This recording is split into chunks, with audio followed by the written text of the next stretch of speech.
Kusamakura by Natsume Sōseki. I climbing the mountain, I was caught up into a train of thought. Work with your brains, and you are liable to be harsh. Punt in the stream of sentiment, and you may be carried away. Pride stiffens you to discomfort. Hey-ho, this is a disagreeable world to live in. When the disagreeableness deepens, you wish to move to a world where life is less uneasy. It is precisely when you awake to the truth, that move where you will, it will be hard to live. That poetry is born and art creates. This human world of ours is the making neither of God nor of the devil, but of common mortals, your neighbors on your right, your neighbors on your left, and your neighbors across the street.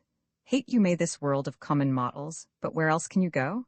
If anywhere else, it must be an unhuman world, but you will find an unhuman world a worse place to live in than this of humanity. Things being disagreeable in the world, you cannot depart from it, but you must resign yourself to making the best of disagreeableness, by rubbing off its sharp corners and relaxing its pinches, to what degree you may, to pass pleasantly, even for a brief while, this life of so short a span.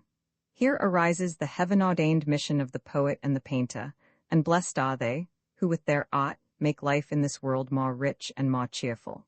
Picture your hard-to-live-in world, turned into one of bliss and thankfulness, with all its disagreeableness taken away, and you have poetry, a painting, or music, or sculpture. Nor need you produce it actually.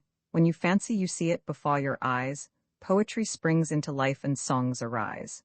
You hear the ringing of a silver bell within you, even though you have not written a line of your verse on paper, and your mind's eye drinks of the beauties of the rainbow without paint on the canvas. You attain your end as soon as you saw to the height of taking this view of the human life you live in, and see the soiled and turbid latter-day world purified and beautified in your soul's camera obscura.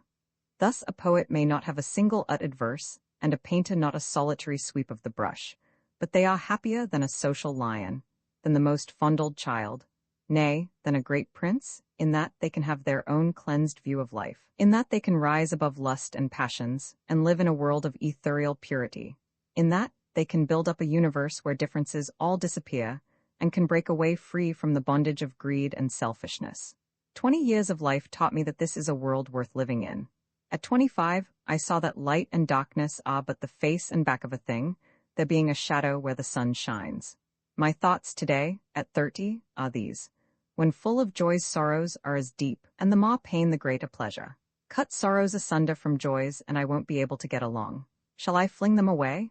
That will make an end of the world. Money is precious, but anxiety will eat you up, even in sleep when it accumulates.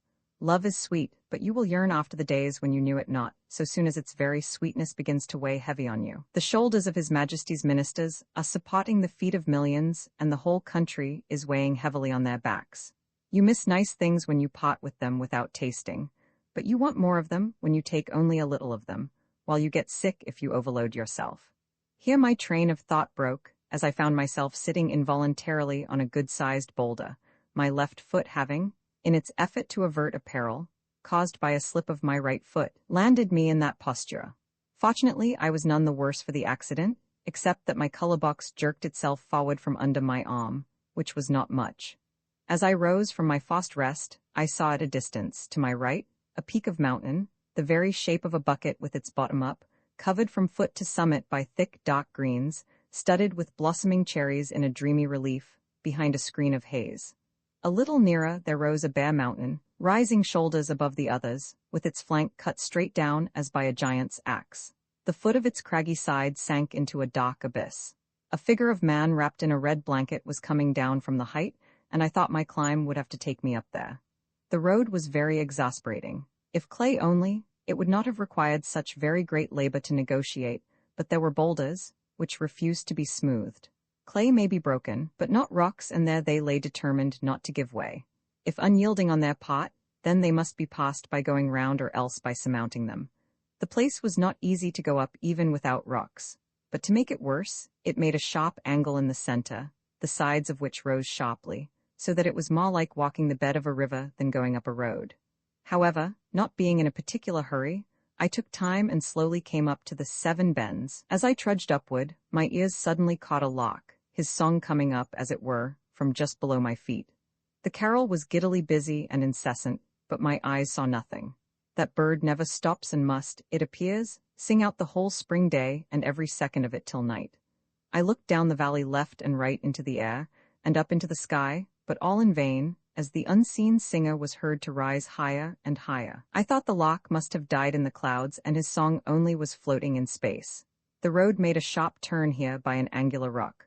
A blind man might have plunged head first down the crag, but I managed to turn safely. Down in the valley, the golden blossoms of the rape were in full bloom, but the loch? It was spring, when the whole creation feels blasé to drowsiness, cheerful to ecstasy. The cat forgets to pounce on the mice. Men become oblivious of being in debt, so oblivious, indeed, that they even fail to locate their own souls. But they come back to themselves when they see a distant field waving with a golden sea of flowers, such as I was looking down upon in the valley. And they may locate their souls when they hear the loch. The loch does not sing with his throat, but it is his whole soul that sings. Of all creatures, of which you hear their soul's activity in their songs, none is as lively as the loch. It was, indeed, joy itself, and as I thus thought, I became joyful, and thus was poetry. Yes, poetry? Soon I was trying to repeat Shelley's Song of the Loch, but I could recite only these lines. We look before and after and pine for what is not. Our sincerest laughter with pain is fraught. Our sweetest songs are those that tell of saddest thought. I once more lost myself in a reverie of thought. Happy as the poet may be, he may not go heart and soul into singing of his joys, forgetting everything, like the loch. The Chinese poets, to say nothing of their brothers of the West, sing of immeasurable bushels of sorrow. It may be, with common mortals, that their sorrows are measured only by the pint, not by the bushel. Who can say nay, then, if the poet soars to the height of joys unreachable by his vulgar brothers, he has also unfathomable griefs. It is perhaps well that one thinks twice before one decides to become a poet. My eyes captivated by the golden rape on the left, a coppice hill on the right, and the road underfoot running on a smooth level, I stepped now and again on humble dandelions, crushing them, as I thought, under my heels. But on looking back regretfully, I found the lowly beauty nestling, none the worse, in their double-toothed leaves. Easy is the life of some of God's creations. I continued my climb, returning again to my thoughts of reverie. Sorrow may be inseparable from the poet, but once in an humor in which you forget yourself, listening to a loch or gazing at a bed of golden rape, all gloom and pain disappear. Going along a mountain path so entranced, dandelions make your heart leap with joy. So do the blossoming cherries. The cherries had now gone out of sight, by the way. Up in the mountain, in the bosom of nature, everything that greets you fills your heart with joy, with not a shadow of misery. If any misery, it would be no more than that of feeling tired in your feet and of not having good things to eat. But how can this be? Nature unrolls herself before you as a piece of poetry, as a scroll of a picture. Since poetry and a picture, no thought occurs to you of getting possession of this home of nature, nor a desire to make a scoop of money by making it accessible by building a railway. Nothing darkens this scenery, to rob it of its charms, which help neither to fill your belly, nor add something to your salary. As long as it gladdens your heart merely as scenery, so long shall you feel no pain, no weight on you. So great is the power of nature that it intoxicates you, transports you, in an instant, to the world of poetry. Love may be beautiful, and so also filial devotion, and noble and edifying may be loyalty and patriotism. But it will be different when you are yourself a figure on the stage, a cyclone of conflicting interests making you too dizzy to appreciate the beautiful or the noble, but to become entirely lost to the poetry of the thing. You have to make an onlooker of yourself with room for a sense to understand, in order that you may see the poetry. Placed in that position, you will enjoy dramas, and novels will interest you, because you have got your personal interests packed and put away on the rack. You are a poet the while you enjoy reading or seeing. Even at that, common dramas and novels are not free from humanities of afflictions, anger, quarrels, and weeping that carry you into corresponding moods. The only saving feature may be that no sense of gain and selfishness is acting on your part, but this absence of personal interest will make your heartstrings the more tense and active in other respects, and that is what I hate to bear. I have come through my 30 years enough, indeed more than enough, of wallowing in the mud of troubles, of fuming in anger, of being in woes, or of sinking in sorrows, all which are indivisible from human life. I want poetry that lifts me above the dust and noise of the world. I know, of course, there can be no drama, however great a masterpiece, that is absolutely transcendental of human sentiment, or scarcely a novel that can rise completely above all sense of right and wrong. This being especially the case with Western poetry, of which the stock paraphernalia are sympathy, love, justice, freedom, and so forth, the staple goods in the bazaar of human life. It is no wonder that the lock made Shelley heave a deep sigh. To my joy, poets of the Orient can, some of them, soar above this earthly atmosphere. Let Tao Yuanming of ancient China recite his lines. Chrysanthemum I pick from the eastern hedge, on the southern hill leisurely I cast my eyes. Not that there is a charming one on the other side of the hedge, nor a dear friend on the hill, but the two lines take you with Tao into a sphere beyond the reach of the worries and cares of the world. I'll listen to Wang Wai of the same land. Softly I hop and sing alone, in the quietude of wooded bamboo, not a soul into deep solitude, but the telltale moon comes and speaks its heart. A world looms up from the far verses, the charm of which is not that of popular novels, but a good you feel from a sound and all-forgetting sleep you have had, after being thoroughly tired of steamers, railways, rights and duties, morals and formalities. Sleep? Yes, and if sleep be necessary, even in the 20th century, equally indispensable to the 20th century, is this super-earthly poetical sentiment. Unfortunately, poetry makers and poetry readers are nowadays all enamored of the Westerners, and none seem to care to take a boat and float to the land of the immortals. I am not a poet by profession, and am interested in no way whatever in spreading propaganda for the kind of life led by Wang Wai and Tao Yuanming in the present world. Only to me, it appears that such inspired feelings as are sung by the Chinese poets are more powerful in remedying the ills and evils of the day than theatricals and dancing parties. They are, at all events, far more agreeable to me than Faust or Hamlet. I come into the mountain with a color box and a tripod for my sole companions, all because I yearn to drink direct from nature of the poetical wine of Tao Yuanming and Wang Wai, to be away from the world-smelling and world-sounding world, nay, to breathe and live in an unhuman atmosphere, even for a brief while. It is a weakness of mine, if you like to call it so. I am at any rate a living block of humanity, and however fond I may be of unhumanity, my love of it cannot go so very far. I do not suppose that even Tao Yuanming had his eye on the southern hill, year in and year out, nor is it imaginable that Wang Wai slept in his bamboo jungle without a mosquito net. In all likelihood, Tao sold his chrysanthemums to a florist after keeping what he wanted, and Wang his bamboo sprouts to a greengrocer. I myself am not unhuman enough to live under the blue sky in the mountain, just because the lock and golden rape captivate my fancy. Such as the place is, human beings are not a rarity, men with their heads wrapped in a towel and their kimono tucked up at the back, country lasses in red skirts and so on, and sometimes also even long-faced horses. Breathing the mountain air, hundreds of feet above the sea level, surrounded by a million cypresses, I could not still be rid of human smell. Nay, I was crossing the mountain to reach the hot spring hotel of Nakoi as my destination for the night. However, things assume shapes or color as you will, according to the way you look at them. In the words of Leonardo da Vinci to a pupil of his, the bell is one. But listen, and its sound may be heard in all sorts of ways. Opinions may differ in a man or a woman, all depending upon how you look at him or her. I had come out in my present tour to indulge in unhumanity, and people would appear different from what they did when I was living round the corner in the crowded mud and dust lane. If I looked at them now, I thought, bearing in mind my unhumanity idea, impossible as entirely getting away from humanity may be, I should be able to bring myself up or down to suit the frame of mind in which one finds oneself at a no-one play. The no has its humanity or sentimental side. Who can be sure not to be moved to tears by the Shichikyochi or by the Sumidagawa? But the no performance is 7/10 art and 3/10 sentiment. The attractions of no do not come from the lifelike presentation of things human in this mundane world, because the lifelike in it appears only from under many, many layers of art, which give it an air of extreme tranquility and halcyon serenity, never to be met in the world of reality. How would it do to interpret all the events and people I came across in the present tour as part of performances on the no stage?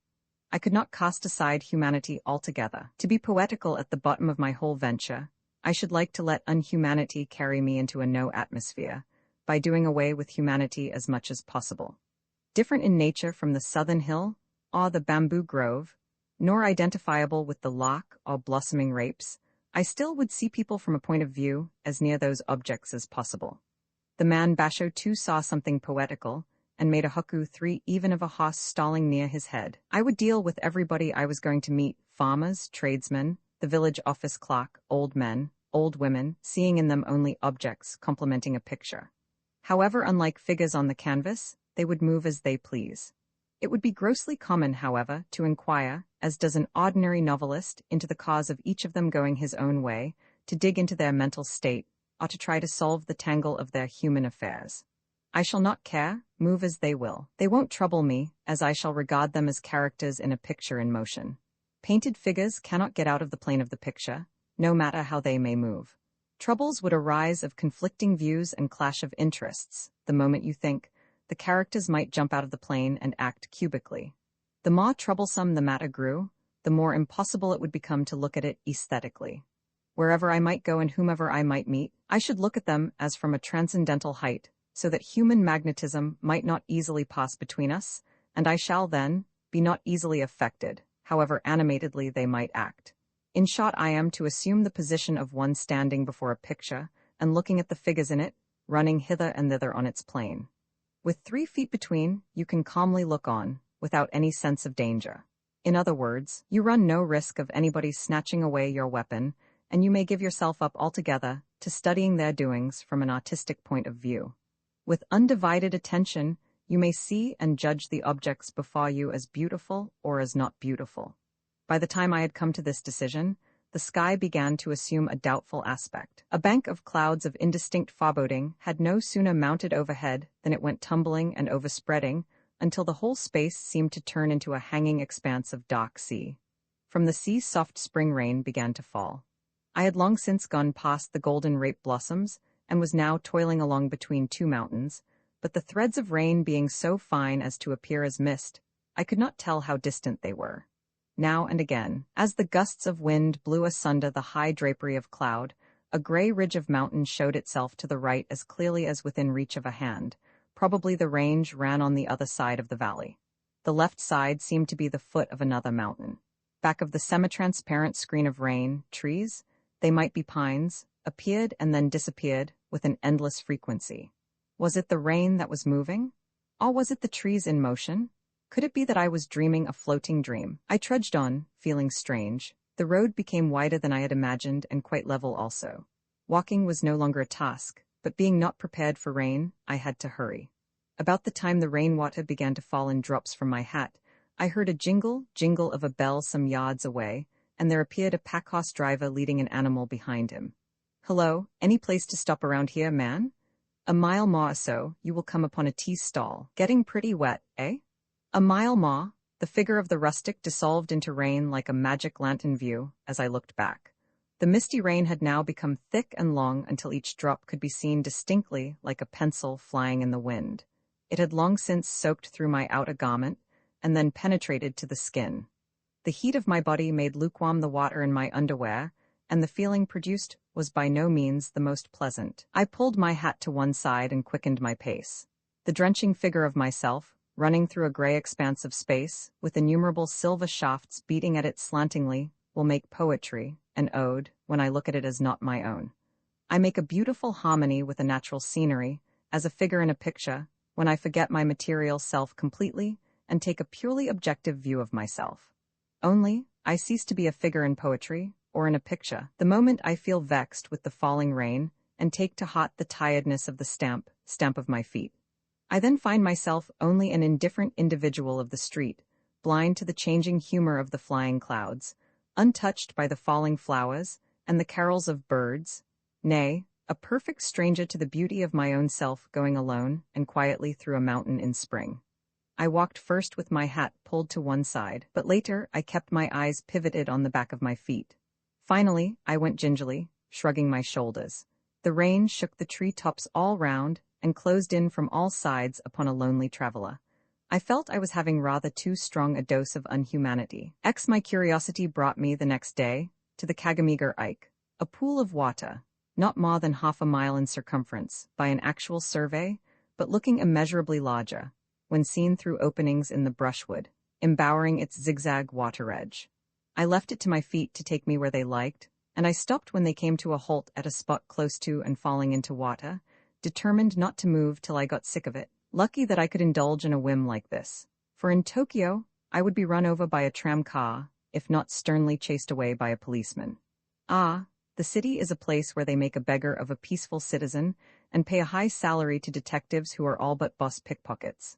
I sat on a damp cushion, which I found in incipient spring grass, satisfied that I was in the bosom of nature, where neither wealth nor power could disturb me, and where I could hotly laugh at the folly of Timon's wrath. I then took out and lighted a cigarette, and as a streak of smoke from the match took the shape of a dragon with its tail tapering to a line, and vanished in a moment, I drew nearer to the water edge. I looked into the clear and placid water of the pond and saw some slender weeds reposing as in eternal peace in its not necessarily unfathomable depth. Unlike the sheer grass on the bank which moved in the breeze, the weeds down in the bottom were doomed, I fancied, never to stir till their surrounding water moved in ripples, an event which in all appearance seemed never to come.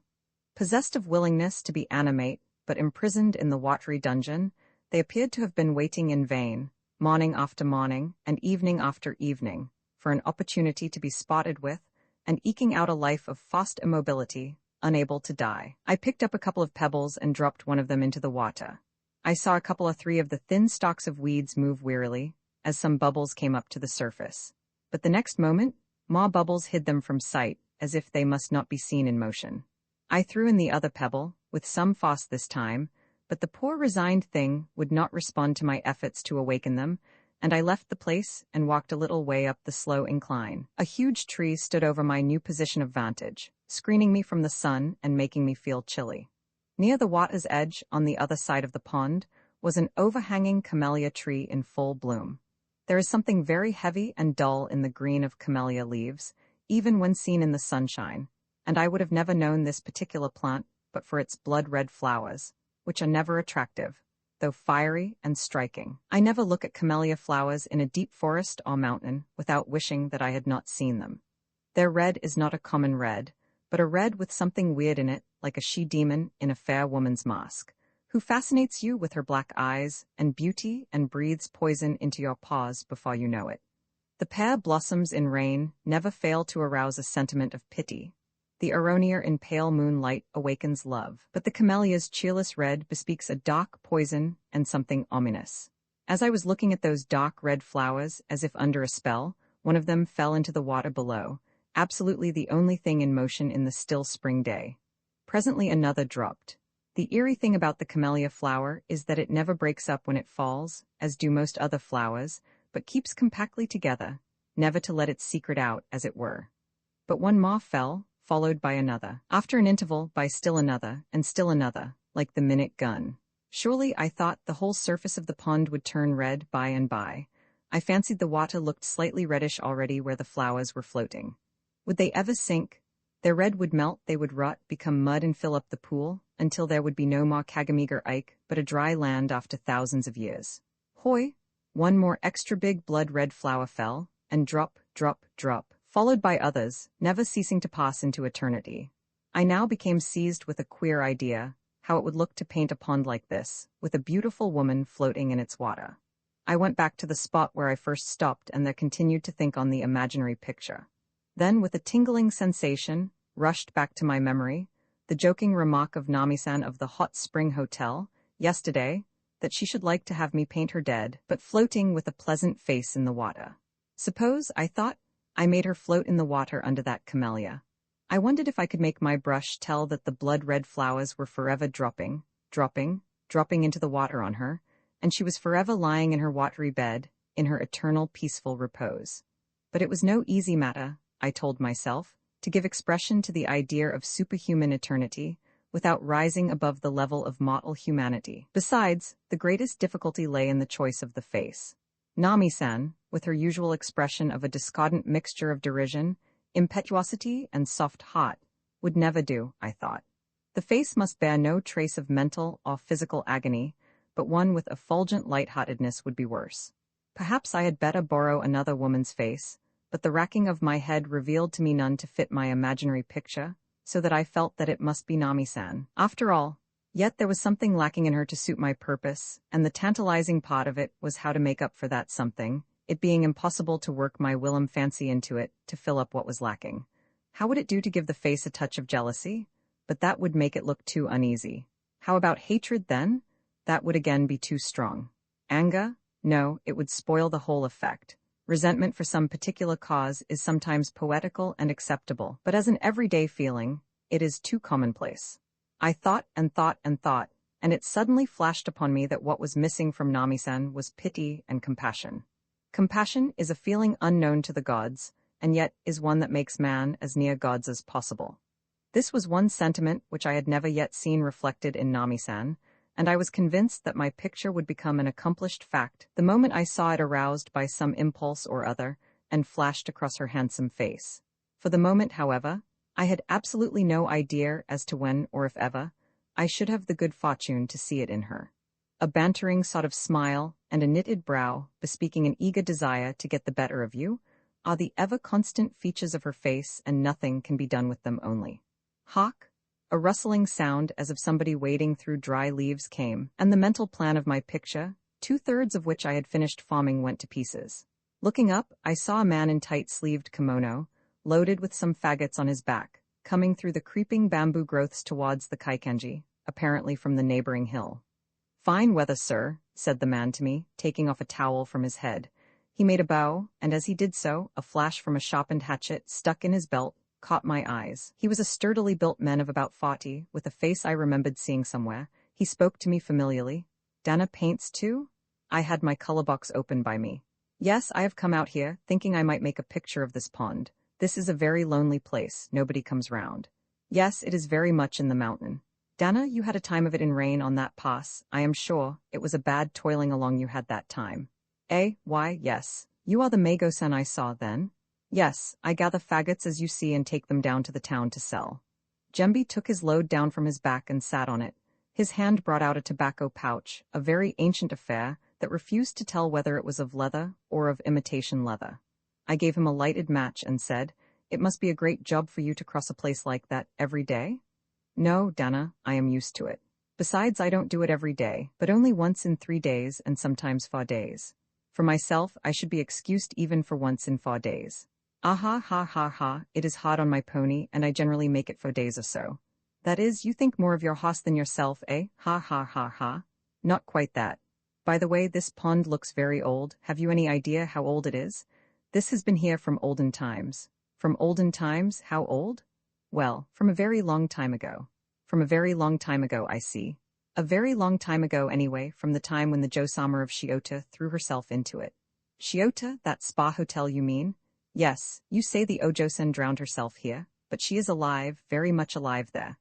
"No, not that Jo-sama, but a Jo-sama of long, long ago." "Long, long ago? About when?" "Well, a Jo-sama of very great long ago." "What made that Jo-sama of so long ago throw herself into water?" "That Jo-sama was, it is said, as beautiful as the present Jo-sama, Dana-sama." "Yes. One day there came along a Benroji." "Benroji? You mean that begging minstrel that used to come round of old, playing his shakuhachi pipe?"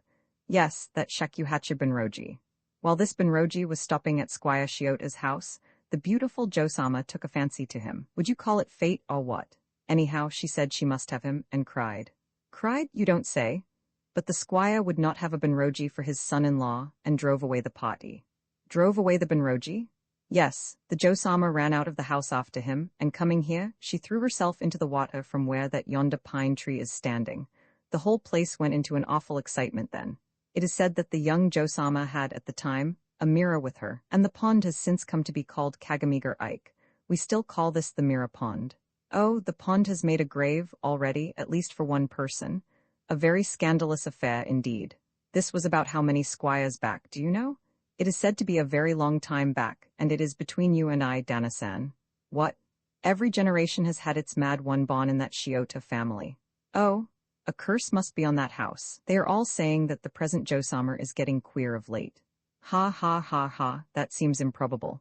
"You don't think so? But let me tell you that her mother had a touch of it too." "Is the old lady there?" "No, she died last year." I said, looking at a thin cloud of smoke rising from live tobacco ashes. Jembi emptied on the ground and then closed my mouth. The man went away with the faggots on his back. I had come out on my unhuman tour to do some painting. But what with my thinking and musing, what with being made to listen to old tales, I knew there would be no picture, no matter how many days I might be at it. This very day I was at the pond with my color box and tripod, and I thought I owed it to myself to make a picture of the place, somehow or other. I sat on my tripod and began to make a visual survey of the pool and its surroundings, to make up my mind on how much of the scenery I should take into my picture. I knew my materials were pine trees, giant-leaved creeping bamboos, rocks, and a mirror-like pool of water. The question was, how much of them should be covered in my canvas? The creeping bamboos were growing quite close to the edge of the water, and some of the rocks were 10 feet high, while the pine trees were scraping the sky and cast their shadows into the water far and long, so much so that I could not see how I might take them all on my canvas. I had half made up my mind that I should paint only the reflections of the waters in the pond, feeling almost certain that the novel idea would astonish the people. But then, the astonishment must be one arising from the sense of admiration and appreciation for the substantial artistic value of the production. How to solve this part of the problem occupied my attention next. Naturally, my eyes directed themselves to the reflections in the pond. Strangely enough, no definite picture would come from the study of shadows only, and it was irresistible that I should try to make something by following the watery reflections back to their originals on land. My eyes were closely studying the 10-foot rock, from its lowest point in the water to its body above, when I felt myself under the spell of a fairy's wand, just as they had traveled to the summit of the cliff. I saw there a face in the struggling rays of setting sun that stole through the leafy screen and were faintly falling on the darkish top of the rock. The face of the woman, who had surprised me as a midnight shadow, or a vision, who had surprised me in her wedding gown, and had surprised me outside the bathroom. My eyes refused to turn elsewhere, as if rooted to the center of the pale face of the woman who was standing fixedly on the rock, gently straightening herself up to her full height.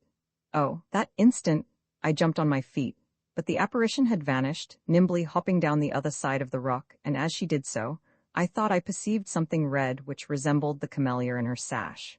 The declining sun, slanting closely over tree-tops, was faintly dyeing the trunks of the great pines, and below the creeping bamboos looked greener than ever. I was once more taken by surprise. Roman 11 that night, I gave myself up to renewing my acquaintance with the priest, Ditetsu, by calling on him at Kaikanji Temple, at the top of the stone steps. The old priest received me, not effusively, but with a most cordial welcome. "I am glad you have come. You must find life very tedious in these parts.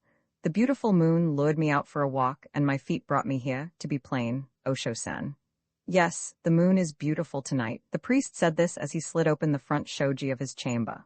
The garden outside had nothing in it but 2 stepping stones and a single pine tree, but beyond extended a stretch of sea, dimly visible in the moonlight, with fishermen's lights innumerably dotting the watery surface as far as the horizon, where they seemed to change into stars.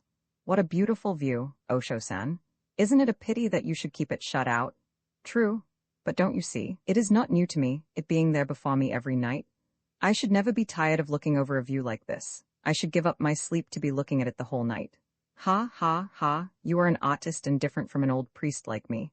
But Osho-san, you are not the less an artist, as long as you see the beautiful and enjoy it." "That is so, though my artistic skill does not rise above drawing an apology of Bodhidharma. Speaking of Bodhidharma, you see a picture of the holy man in the niche there. It is from the brush of my predecessor here. Pretty good, isn't it?" True enough, there was a hanging picture of Bodhidharma which had absolutely no claim to any artistic value, except that it was a very innocent production, which gave no evidence of trying to hide the artist's want of skill. Why, it is artlessly good. There need be no more about pictures that our kind make. We are well satisfied as long as they represent our spirit. They are far better than pictures that bespeak skill but breathe base vulgarity. Ha, ha, ha, you know how to praise things. By the by, is there the degree of doctor for painters these days? No, Osho-san, there is no doctor of painting. You see, I am so far away from civilization and know nothing of the latest novelties. I haven't been in Tokyo not even once in the last 20 years. You have missed nothing. Osho-san, it is all noise and nothing else in Tokyo. The priest treated me to a good cup of tea and then went on to ask, "You seem to go about a great deal. Do you do so all for the purpose of painting?" "Well, I carry about with me my painting outfit, but I am not at all particular about the actual painting itself." "So, can it be, then, that you are traveling and sojourning for the pleasure of doing so?" "Well, you might say so, but the fact is I can't stand the life in Tokyo. They begin to sniff about you when you have lived there any length of time." "That is strange. Can it be for sanitary purposes?" No, Osho-san, it is the detective that does it. Detectives, the police then? The police stations and policemen, must there be such things? They are useless, at least, to artists. Nor are they of any good to me. I have never had any occasion to be taken care of by them. I do not doubt you. For that matter, I don't see why you should take their sniffing so much to heart. If I were you, I would let them do all the sniffing they want. Even the police won't bother you as long as you keep straight. My predecessor used to tell me that a man must be able to make a clean breast of everything within him in broad daylight at Nihonbashi, the center of Tokyo, and to find nothing to be ashamed of in it. Till then, he cannot be said to have finished his culture. You, my young friend, should strive to reach that stage of culture. Then you shall have no need of fleeing from Tokyo. You can rise to that height as soon as you shall have become a true artist. You had become one then, but the police sniffing is more than I can bear. There, you are at it again. Look at that Nami-san of the Hot Spring Hotel. She was tormented by all kinds of worrying thoughts on coming home to her father after being divorced from her husband, until she at last came to me, asking me to free her from her mental anguish. I have been training her in the holy teaching, and she is now mastering herself wonderfully. You have seen yourself what a highly rational young woman she is. Yes, I have thought she is a woman of no ordinary culture, Osho-san. Indeed, she is not. A few years ago I had under me a young disciple named Taian. She saved him from walking off the narrow path, and he is now on a fair way to attain high priesthood. Roman 12, it was Oscar Wilde, if I remember right, who said that Jesus of Nazareth was highly possessed of an artist's gifts. I do not know much about Christ, but I shall not hesitate to pronounce that the priest, Deitetsu of Kaikanji, is full well qualified for an appreciation of this kind. Not that he takes much interest in art, nor that he is well versed in such things. He is enviably content with a production which can hardly be called a picture, and is innocent enough to think that there should be the doctor of painting. Nevertheless, he is well qualified to be an artist. He is like a bag without a bottom. Everything passes through him freely. No impurities stagnate within him. Only give him a touch of humor, and he shall be at home with everything he comes across, everywhere he goes, and will thus make a perfect artist. As for myself, I shall never be a true artist as long as I cannot get over my annoyance with being sniffed at by detectives. I may sit before my easel and take up my palette, but that will not make me an artist. I can assume myself to be a real artist only when I come to a mountainous countryside like Nakoi and drink full of the joys of spring. Once in this state of emancipation, all the beauties of nature become mine, and I have made myself a first-class artist, even though I may not paint the smallest picture.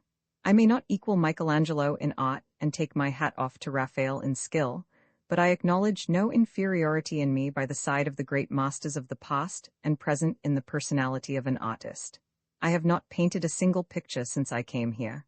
I may look to have brought with me my color box, merely to satisfy a whim, and people may laugh at me as an imitation. Let them laugh. I am none the less a real artist, a sterling artist. It is not that one on this psychological height necessarily produces great works, but I hold that an artist who can turn out a worthy painting must have passed through that stage. Thus I thought as I drew at a cigarette after breakfast. The sun had mounted high above the haze, and I saw the green of the trees standing out in relief with uncommon clearness in the back mountain when I opened the shoji. The relations of air and objects with color are to me always the most interesting study in this universe. Work out atmosphere by giving first importance to color, or let air be subordinate to the object, or weave color and objects into atmosphere. All kinds of tune may be given to a picture, each depending upon a delicate variation in treatment. It goes without saying that this tune shows differently according to the particular tastes and fancies of individual artists, just as it is natural that it is influenced by time and place. There was never, for instance, a bright picture of scenery painted by an Englishman. It may be that they are not fond of bright pictures, but even if they are, they cannot do anything with the atmosphere they have in England. Goodall is an Englishman, but the tune of color is quite different in his productions. He never took any scenery in his own country for his theme. He chose for his picture the scenery of Egypt or Persia, where the atmosphere is much clearer than in England. Those who see his paintings for the first time wonder how an Englishman could bring out colors so clearly. So brightly are they all finished. As for individual taste, there can be no help for it.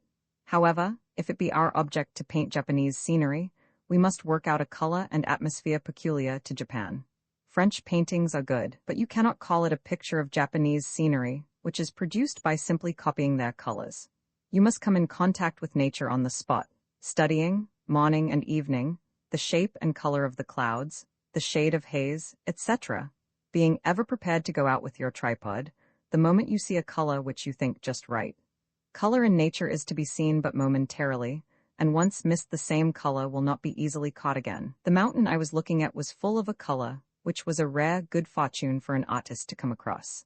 I could not afford to miss it, and I started to go into the mountain to make a copy of it.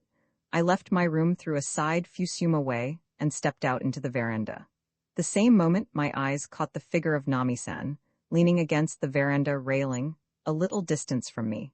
Just as I began to call to her a word of greeting, she allowed her left hand to drop. No sooner had this happened when I saw something flash in her right hand and travel quickly 2 or 3 times over her chest, and then disappear as suddenly with a clap. The next instant she raised her left hand with a sheathed dagger in it. The show was over, and Phantom vanished behind a shoji. I wended my way to my sketching, thinking I had been given a morning treat in a theatrical rehearsal. I walked upward slowly, and as I did so the thought of Nami-san again possessed me. The first thing that occurred to me was that she would make a fine star if she went on the stage. Most actors and actresses assume visiting manners when before the footlights, but with Nami-san, her home is her stage and she is always acting, without knowing it. With her acting is natural. It may be that hers is what may be called an aesthetic life. Indeed, life would be unbearable, with its constant surprises and alarms, if one did not accept hers as theatrical acting. She would soon make you dislike her, with her impulsive excesses, if you were to study her from the ordinary viewpoint of the novelist, with the commonplace background of duty, humanity, etc. Suppose entangling relations of some sort grew up between her and myself. My mental agony would, I fancied, be then indescribable. I had come out on my present sojourn, I told myself, to be away from the madding crowd, and to make of myself a confirmed artist. Everything that came to me through my 2 windows must, therefore, be seen as a picture. I must not set my eyes on any woman but that I saw in her a figure or character in a no play, a drama, or poetry. Seen through this psychological glass, I must say that of all the women I had ever met, Nami-san was the one who acted most beautifully. Precisely because her actions were all perfectly unintentional, with absolutely no idea of showing off a beautiful performance, hers was always far more fascinating than stage acting. Such were my ideas. I must not be misunderstood, and it would be the height of injustice to me to be censured as unfit to be a member of society. A man is sometimes laughed at for acting theatrically. This is all very well, when one derides the folly of undergoing unnecessary self-sacrifices, in order merely to vindicate one's taste, but it is wholly unpardonable for curs, with no idea of what tastes are, to scoff at others by judging things from their own low level. Years ago, a youth sought and met death by leaping over a 500-foot waterfall. I have an idea that he gave his life that must not be lost, all for the word aesthetic beauty. Death is heroic in itself, but there is something mysterious in the motives that prompt it. However, it is out of the question for anyone unable to appreciate the heroism of death to laugh at the self-destruction of Fujimura, the youth.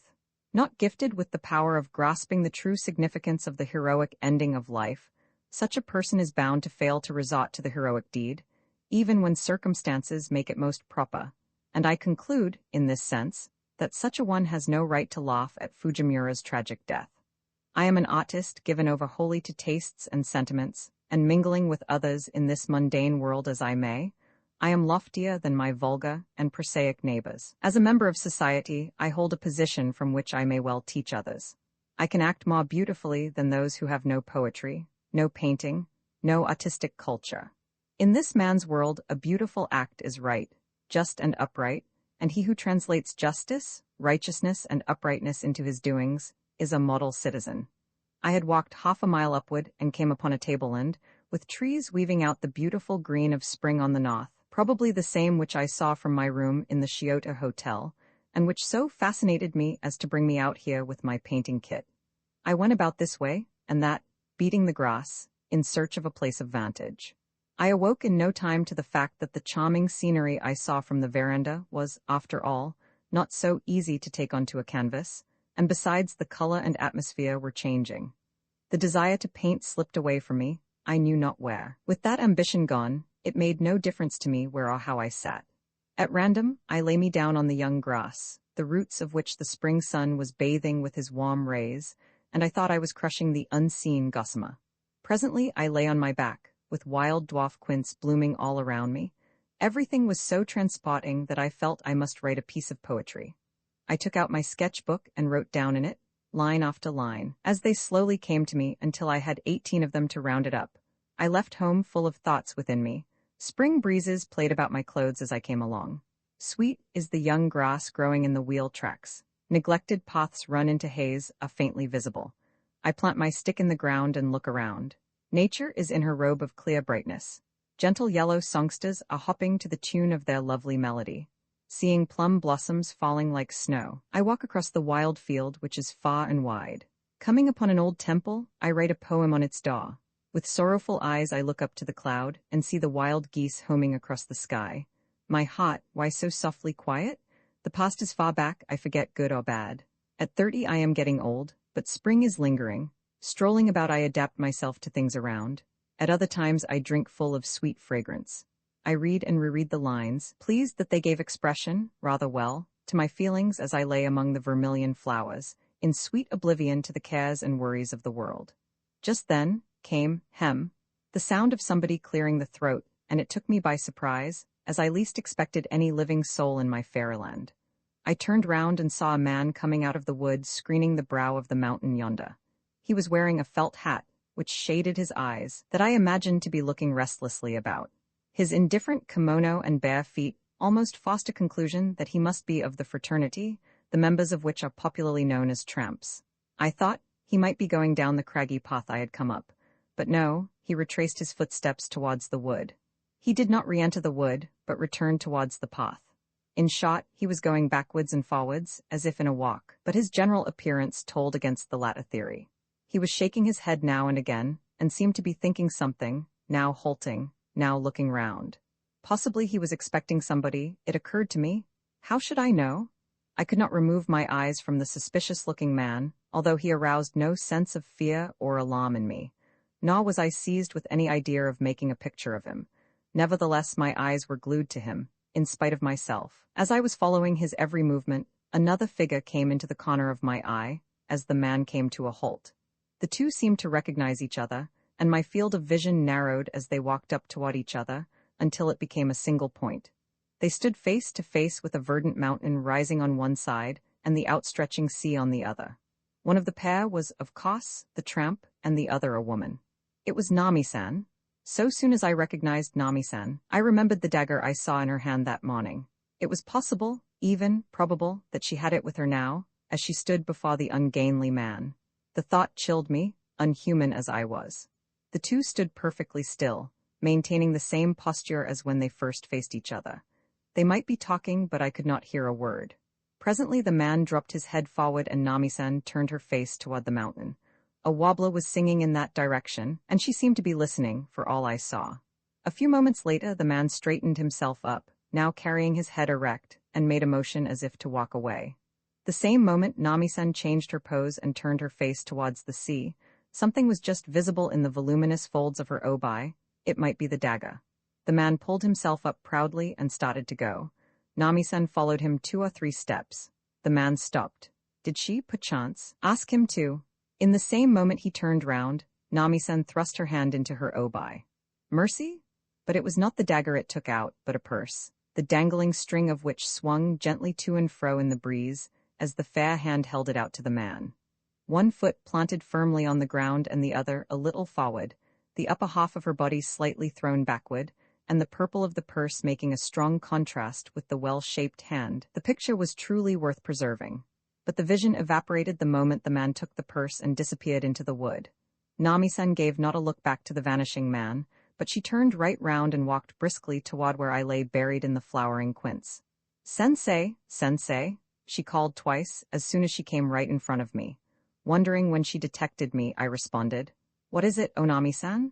I held up my head above the quince. My hat had dropped among the grass. What can you be doing there, sensei? I was lying asleep after a little poetizing. Now, no storytelling, sensei. You must have seen the show just now. Yes, I took the liberty to see just a little bit of it. Ho, not just a little bit of it, but you should have seen a good deal of it. To tell the truth, I saw a good deal of it. There you are, just come out of there, sensei, come out of the quince, sensei. I meekly obeyed the order. Have you got anything more to do in the quince bed? No, nothing more, I was thinking of going home. Well then, we will go home together, sensei. I again demonstrated my docility by going back among the quince, by picking up my hat, by gathering up my kits and then walking homeward with Nami-san. Have you painted anything, sensei? No, I gave it up. You have not painted a single picture since you came to us? No, but don't you see, Nami-san, I fled from Tokyo, and having come to a place like this, I must have everything go as you like. Speaking of go as you like, sensei, life would not be worth living unless you had it that way, wherever you happen to be. For my part, I am so unconcerned about things that I do not feel ashamed to have a scene like that seen by others. No, I do not think you need be ashamed. Perhaps you are right, sensei, but who do you think that man was? Well, I should imagine he is not a very rich man. Ho, ho, ho, you say right, sensei, you are a good judge. He is in such a pinch that he can no longer remain in Japan, and he came to me for some money. Is that so, Onami-san? Where did he come from? From the town. From so far away, where is he going now, Onami-san? He told me he was going to Manchuria. What for? I don't know, I am sure. He may be going there to make money, or he may be going there to die, for all I know. I raised my eyes at this point, and looked into my companion's face, and there I saw a smile dying away, the meaning of which I did not comprehend. He is my husband. The woman said it with the swiftness of lightning, catching me entirely unguarded. I had not had the faintest idea of trying to get such information out of her, nor did I expect that she would go the length of telling me all that. She continued, Well, sensei, has it shocked you? Yes, you astonished me somewhat. He is not my husband at present, he is my husband from whom I have been divorced. Is that so? Well, that is all. Well, by the by, I saw a fine white house by an orange orchard which I saw on coming up here. Do you know whose residence that is? It is my brother's. We will stop there on our way home. You have some business there. Yes, I must do some errand there. We came to the craggy path, but instead of going down it, my fair guide led me by turning to the right. After a slow climb of about 100 yards, we came to a gate. Nami-san, waving the etiquette of knocking at the front door, took me straight into the inner court, which was laid out into a fine garden fronting the main hall of the house. The garden was fenced by a mud walk beyond which extended an orange orchard sloping downward. Look, sensei, isn't this a fine view? Yes, it is fine. As we sat on the veranda, I espied no sign of anything living in the hall behind us, which was closed from view by paper screens. Nami-san made no attempt to make our presence known to the people of the house, but sat on the veranda, looking down on the orchard with perfect unconcern.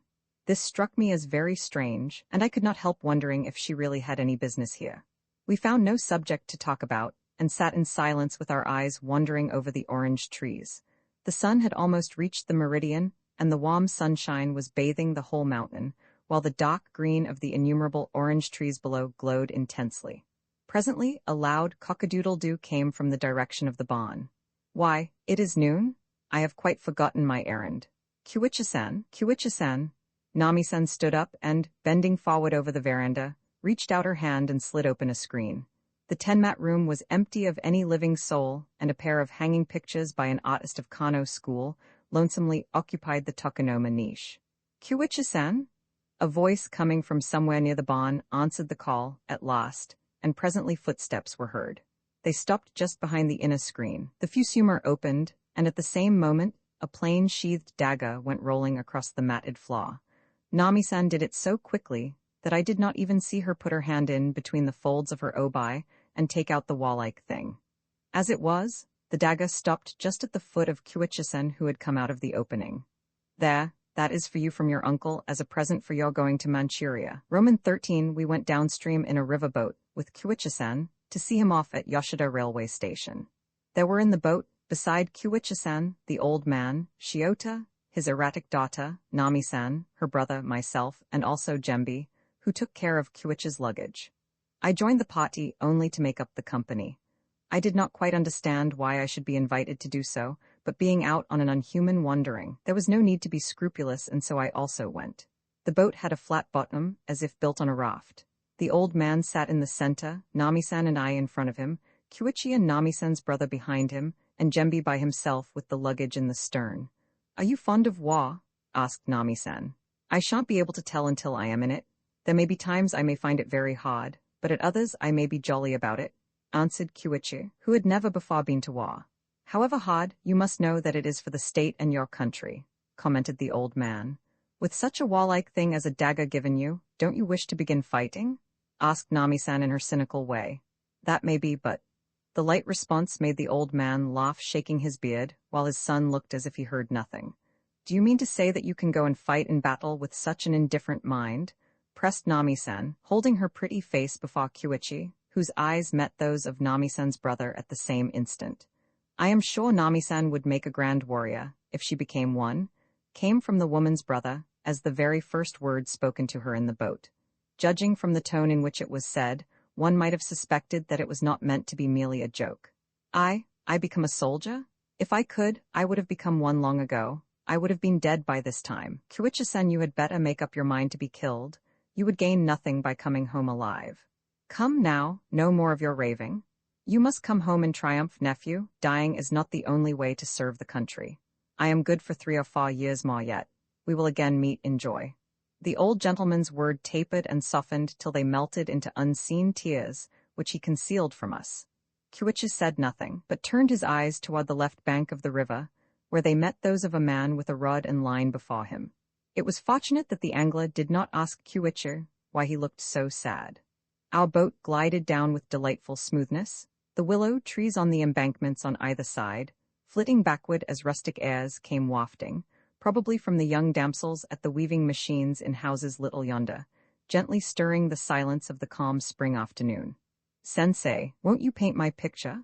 Demanded Nami-san, as her brother and Kyuichi were engrossed in soul-deary topics, while the old gentleman had started journeying to dreamland. Why, with pleasure, I answered, taking out my sketchbook and writing down in it. Harukaze ni sora toku shusuno mewa nani? 44 Nami-san curtsied, smiling, and said, not a single stroke sketch like this, but a carefully executed production, giving expression to my spirit and character. Sensei, I wish I could oblige you with all my heart, but to be frank, your face as it is would not make a picture. Thanks for your compliments, but what am I to do to make myself fit for a picture? Don't get angry, O Nami-san. I can make a fine picture of you at this very moment, but there is something wanting in your expression, and it will be a great pity to portray you without that something. Something wanting? That cannot be helped, as I cannot be anything else but what I am born with. You may be born with, but the face may look in all sorts of ways. At your own pleasure? Yes. The idea, don't you make a fool of me because you think I am only a woman. Why, now I say all this because you are a woman.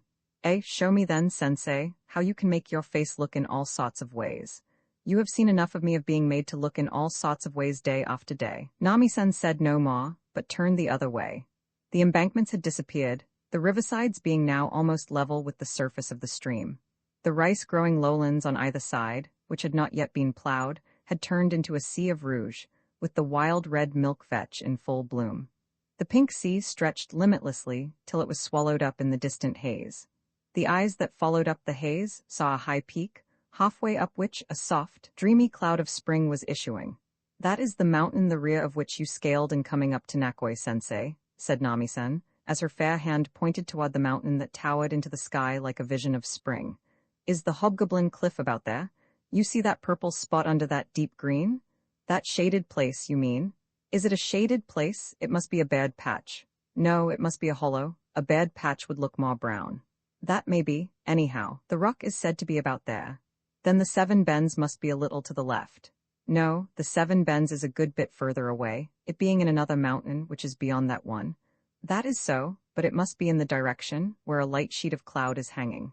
Yes, in that direction, sensei. The old man's arm resting on the side of the boat slipped, and that awoke him. He asked if the destination had not been reached, and he gave himself up to yawning, which act took the shape of putting out the chest, bending the doubled right elbow backward, and stretching the left arm full length forward, in shot going through a form of archery. Nami-san burst out laughing. This is my way. You must be fond of archery, I said, laughing.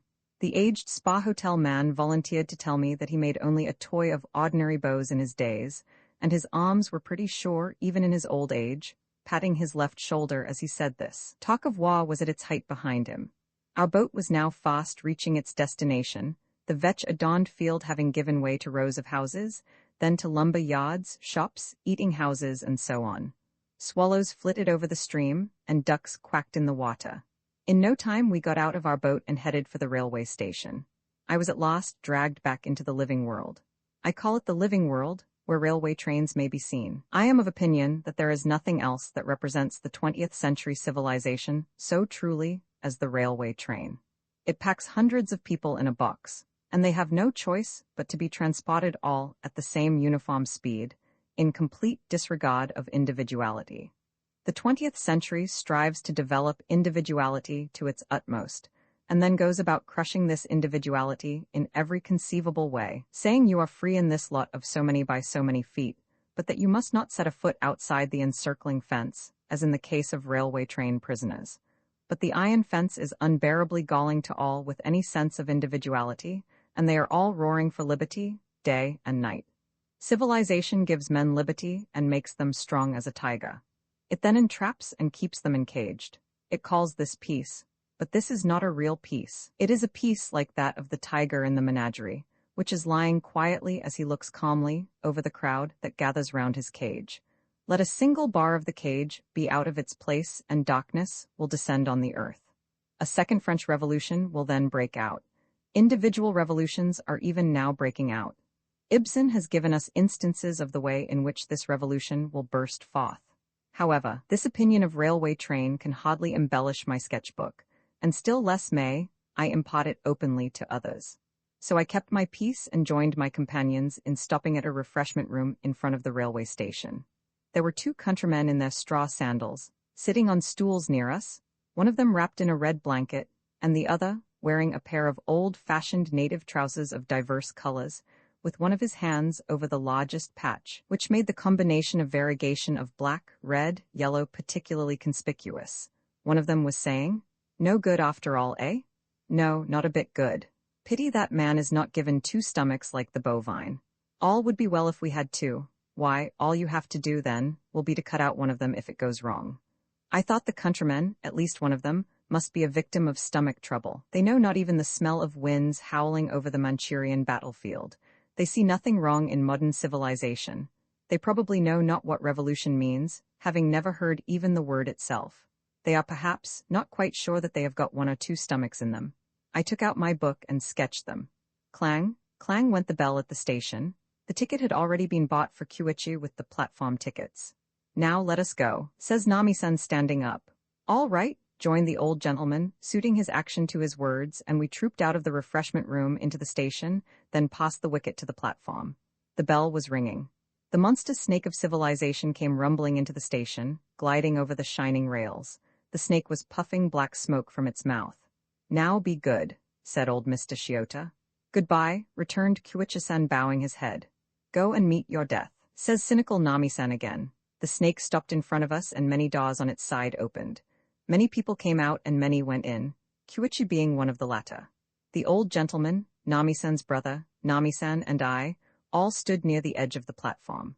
Once the wheels turned, Kyuichi-san would no more be one of our world, but would be going to far, far away country, where men are struggling among the fumes of smoke and powder, and slipping and rolling unreasonably in something red, and the sky is screeching with detonations.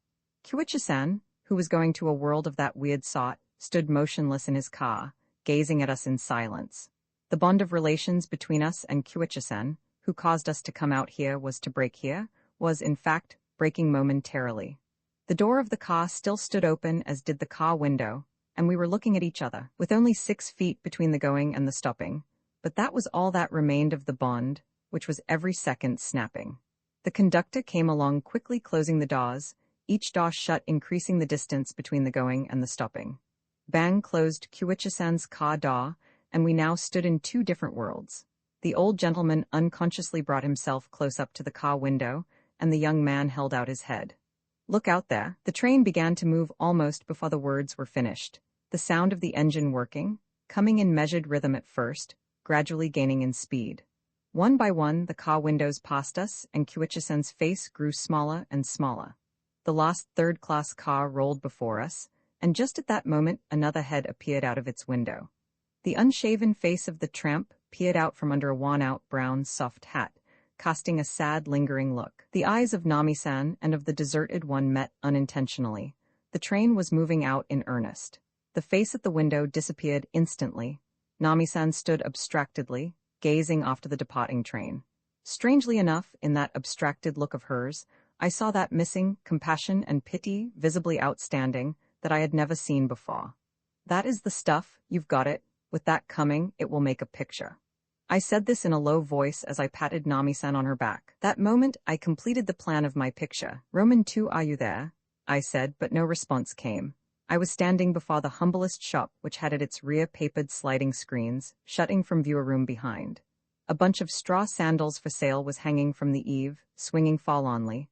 Under a low counter were a few trays of cheap sweets with some small coins lying about. "Are you there?" I said again. The ejaculation startled, this time, a hen and her lord, which awoke clucking on a matta, on which they had been standing bulged and asleep.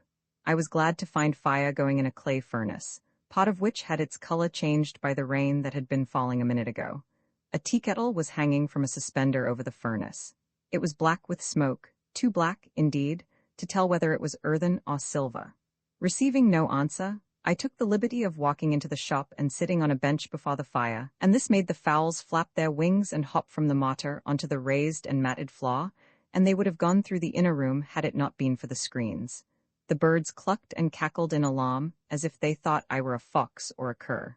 Presently footsteps were heard, a paper screen slid open, and out came an old woman, as I knew somebody would, with a fire going, and money lying scattered about. This was somewhat different from the city, that a woman could, with no concern, be away, leaving her shop to take care of itself, and it was at any rate, unlike the 20th century, that I could go into the shop and sit on a bench uninvited to wait and wait. All this unhuman condition of things delighted me immensely. What charmed me most was, however, the look of the aged shopkeeper who had come out. I discovered in her, living, the aged, masked dame of Takasago, whom I saw at the Hosho no Theatre 2 or 3 years ago. I snapped that dame's image into my mind's camera at the time as most fascinating, wondering how an old woman could look so gentle and reverentially attractive. I saw in flesh and blood this no figure in the lowly shopkeeper bowing before me. In response to my apologetic remark that I had taken possession of her bench in her absence, she said very civilly, "I did not know that you had come in, Dana-sama." For had been raining rather hard. "Bad weather, Dana-sama. You must have had a hard time of it. Why, you are drenching wet. Wait, I will make a big fire and let you dry yourself." "Thank you. Put just a little more wood there, and I shall warm and dry myself. The rest has made me feel cold." We kept on talking about the quietness of the place, the Yuguisu, 5, and so on. Out came my sketchbook, and I made a hasty picture of the old woman as she worked at the fire. The rain had stopped, and the sky cleared up. I saw the Hobgoblin Cliff by turning my eyes in the direction towards which my good woman pointed. I glanced at the cliff and then at the woman, and last of all, I looked at them both half and half. Of the impressions of old women carved permanently in my head, there were that of the face of the Takasago dame of the no mask, and that of the she-spirit of the mountain drawn by Rosetsu. The Rosetsu picture has made me think that an ideal old woman is a weird creature, and that she should be seen only among autumn-tinted trees or else in cold moonlight. But on seeing the mask of the Takasago dame, I was astonished at the extent to which the aged of the other sex could be made to look so sweet. I have since thought she could, with her warm and graceful expression, ornament a golden screen, be a figure in a balmy spring breeze, or that she could go well, even with cherry blossoms. As I looked at my homely dressed hostess of motherly kindness, with a beaming light on her face, I fancied she made a picture better in keeping with the spring scenery of the mountain than with the Hobgoblin Cliff she was pointing at, with one hand shading her eyes. I had almost finished sketching her when her pose broke. It was disconcerting, and with chagrin I held my book to the fire to dry. "You look hale and haughty, Oba-san." 6 Yes, thank you. "Dana-sama, I can sew, I can spin hemp." She added triumphantly, "I can grind rice for dumpling flour." I felt I would like to see her work at the mill stones.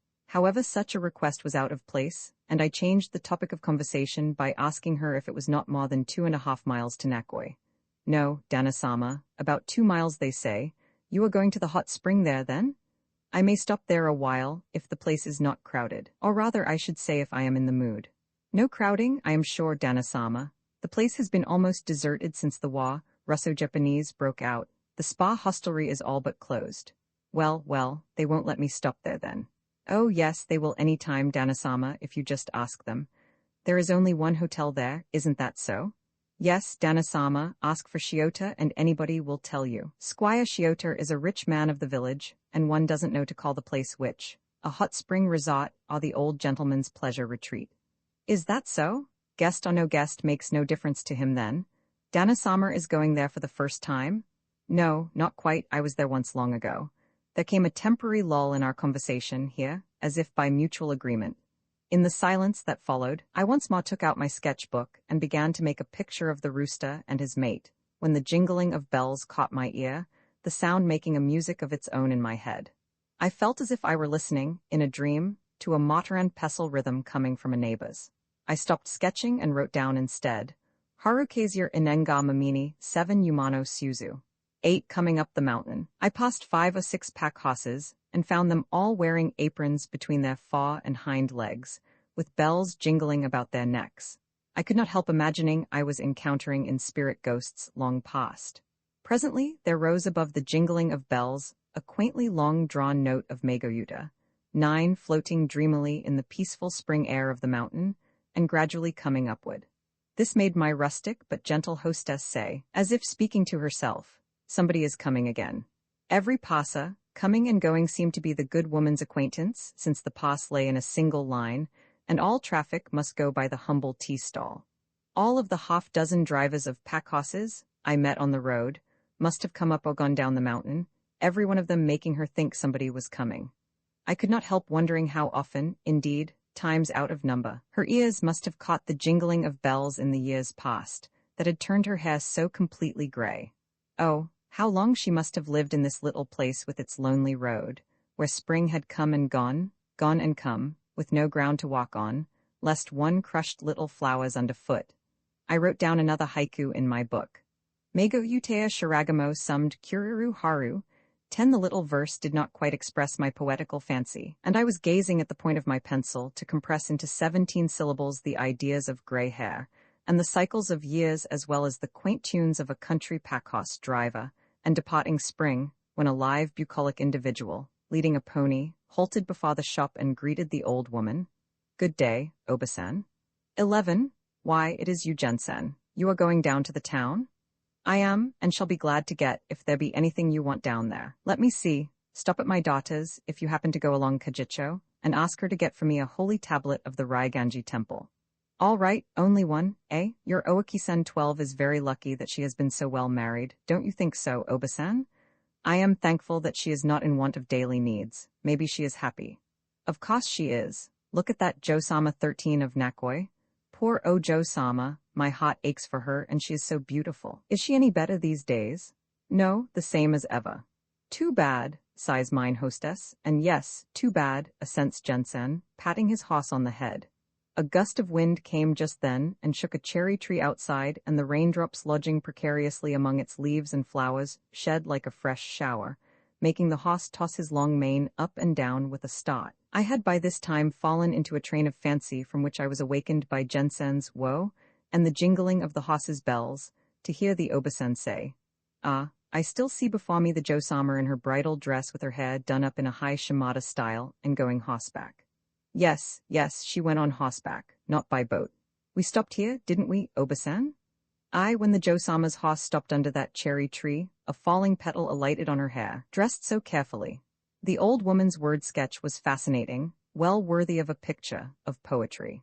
A vision of a charming bride came before my mind's eye, and musing on the scene described, I wrote down in my sketchbook, Hanano Koro o Kote Kashikoshi Yumani Yome.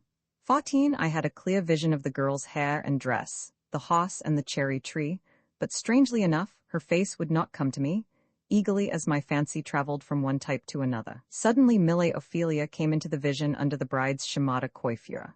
No good, I thought, and let my vision crumble away. The same moment the bridal dress, hair, horse, and cherry tree, and all disappeared from my mind's setting.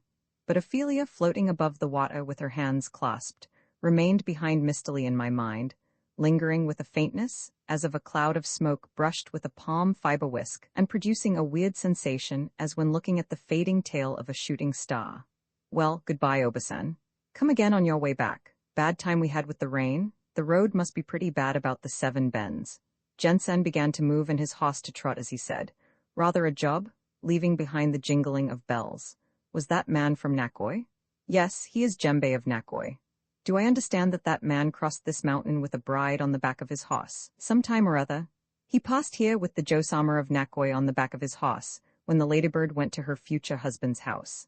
Time goes fast. It was 5 years ago.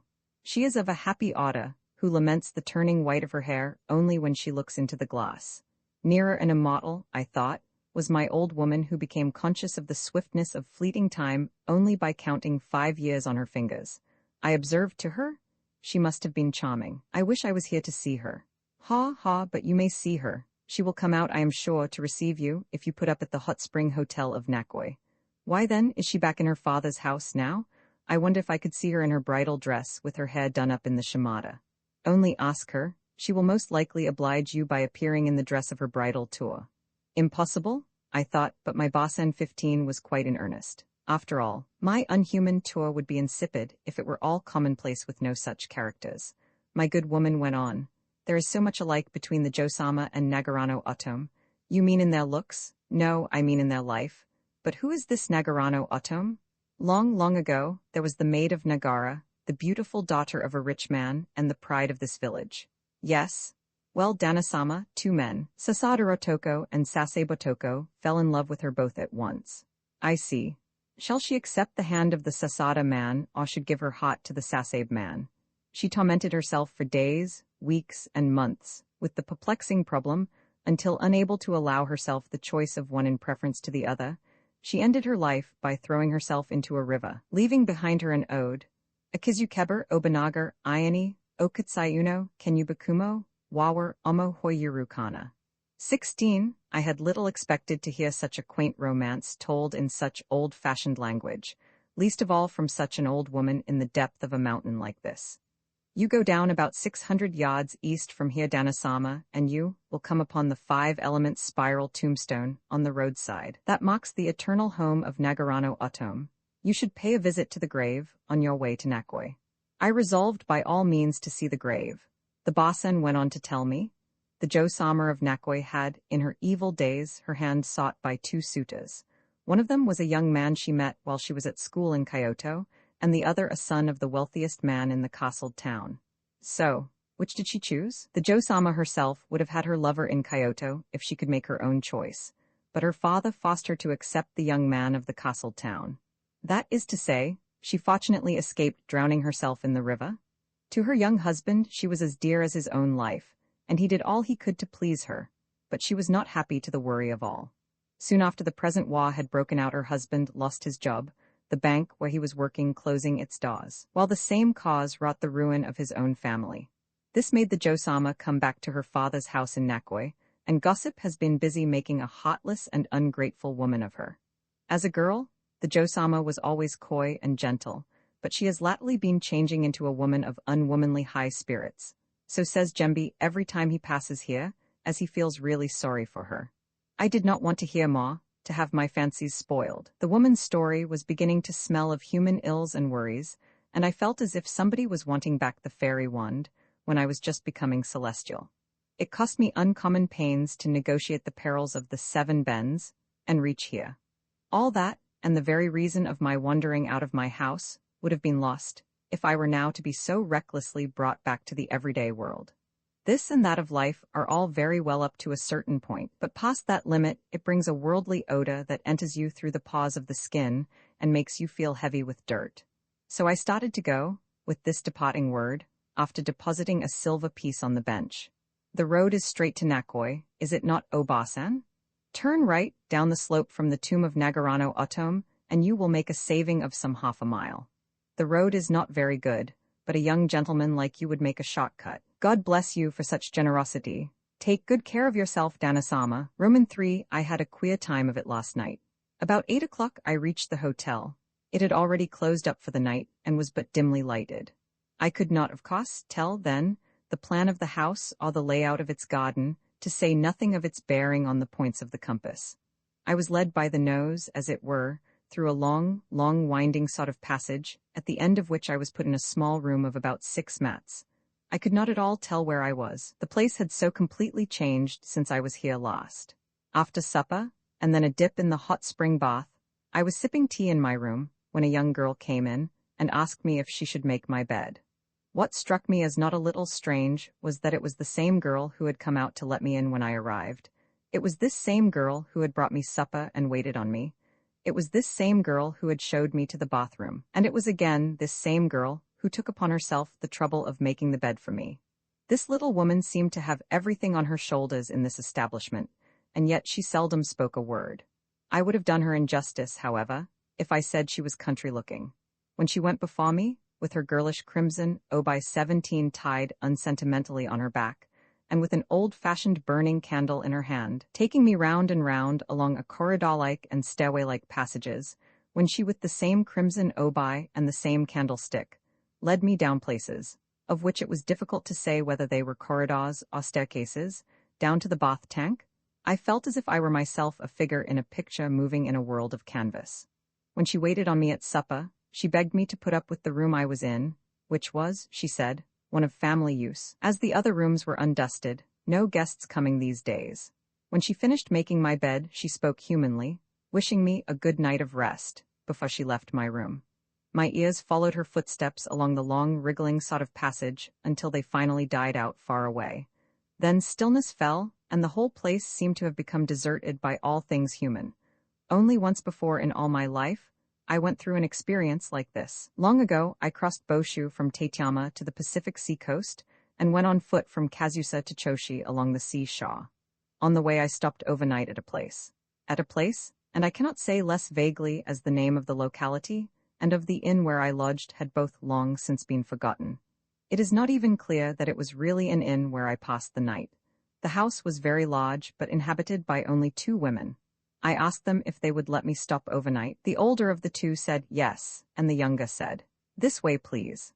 I followed the latter past many spacious but deserted and neglected rooms, and was finally shown up the innermost semi-2-story flat. I mounted 3 staircases and was about to enter my room, when a gust of evening wind made a bunch of bamboos, growing bendingly under the eave, rustle against my head and shoulders, somehow chilling me to the bones. The wooden flooring of the veranda I stepped upon was almost crumbling with age. I remarked then, the sprouts would pierce through the flooring and take possession of the room next spring. The young woman said nothing, but went away grinning. That night the rustling of bamboos robbed me of all my sleep. I slid open the front paper screen and found myself looking over, in the clear summer moonlight, a grass-grown garden, which had no boundary hedge or fence, but stretched into a weedy elevation, beyond which the great ocean roared with its tumbling breakers, menacing the world of man. I passed the whole night nervously awake, imprisoning myself in an apology of a mosquito net. My lot that night might be, I thought, a page from some weird storybook. I had never since felt as I did then, until my first night at Nakoi. I was lying on my back in my bed, and my eyes accidentally caught sight of some Chinese writing mounted in a vermilion frame, hung high up a wall. It consisted of 7 big characters which said, "Shadow of bamboos sweeping, no dust rises." It was signed, Deitetsu. Then my fancy traveled for a while into the realm of autographs. A jakuchu in the picture-hanging niche next entered my eyes. It was a picture of a crane standing on 1 foot, a production of a bold sweep of brush, that pleased me marvelously. In a little while I fell asleep and was soon lost in dreamland. The maiden of Nagar appeared before me, in a long-sleeved bridal gown, crossing a mountain on a pony. The Sasei Batoko and the Sasada Otoko suddenly slipped into the scene and began struggling to carry away the maiden. Thereupon the girl changed as suddenly into Ophelia, mounting a branch of willow tree, and then floating down a stream. She was singing sweetly. Eager to rescue her, I reached a long pole and ran along Mukajima with it. She showed no sign of struggle, but was smiling and singing as the tide carried her down to where I knew not. I hallooed and hallooed to her, with the pole on my shoulder. My hallooing awoke me. I was wet with perspiration. What a curious mixture of the poetical and vulgar, I thought. Priest Ta Hui in the Sung days of China, who claimed to be able to have everything his way after he had attained his Buddhistic emancipation, complained that he was nevertheless vulnerable to unworthy thoughts that cropped up in his dreams. He is said to have suffered long and greatly from this failing. I thought that was quite natural. It would do little credit to anyone making aught one's life to dream a not more beautiful dream. One such as I dreamed would in greater part make neither a picture nor poetry worthy of the name.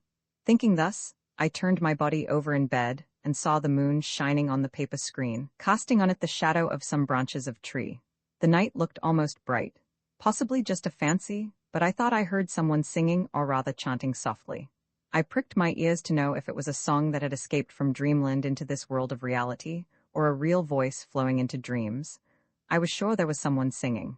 The voice was indisputably thin and low, but faint as it was pulsating the spring night, which was on the verge of sleep. The weird part of it was that, whatever its tune, its wording, of which there was no reason that it could be heard clearly, being not uttered near me, nevertheless came distinctly, the sinking voice repeating over and over the song of Nagorano autumn.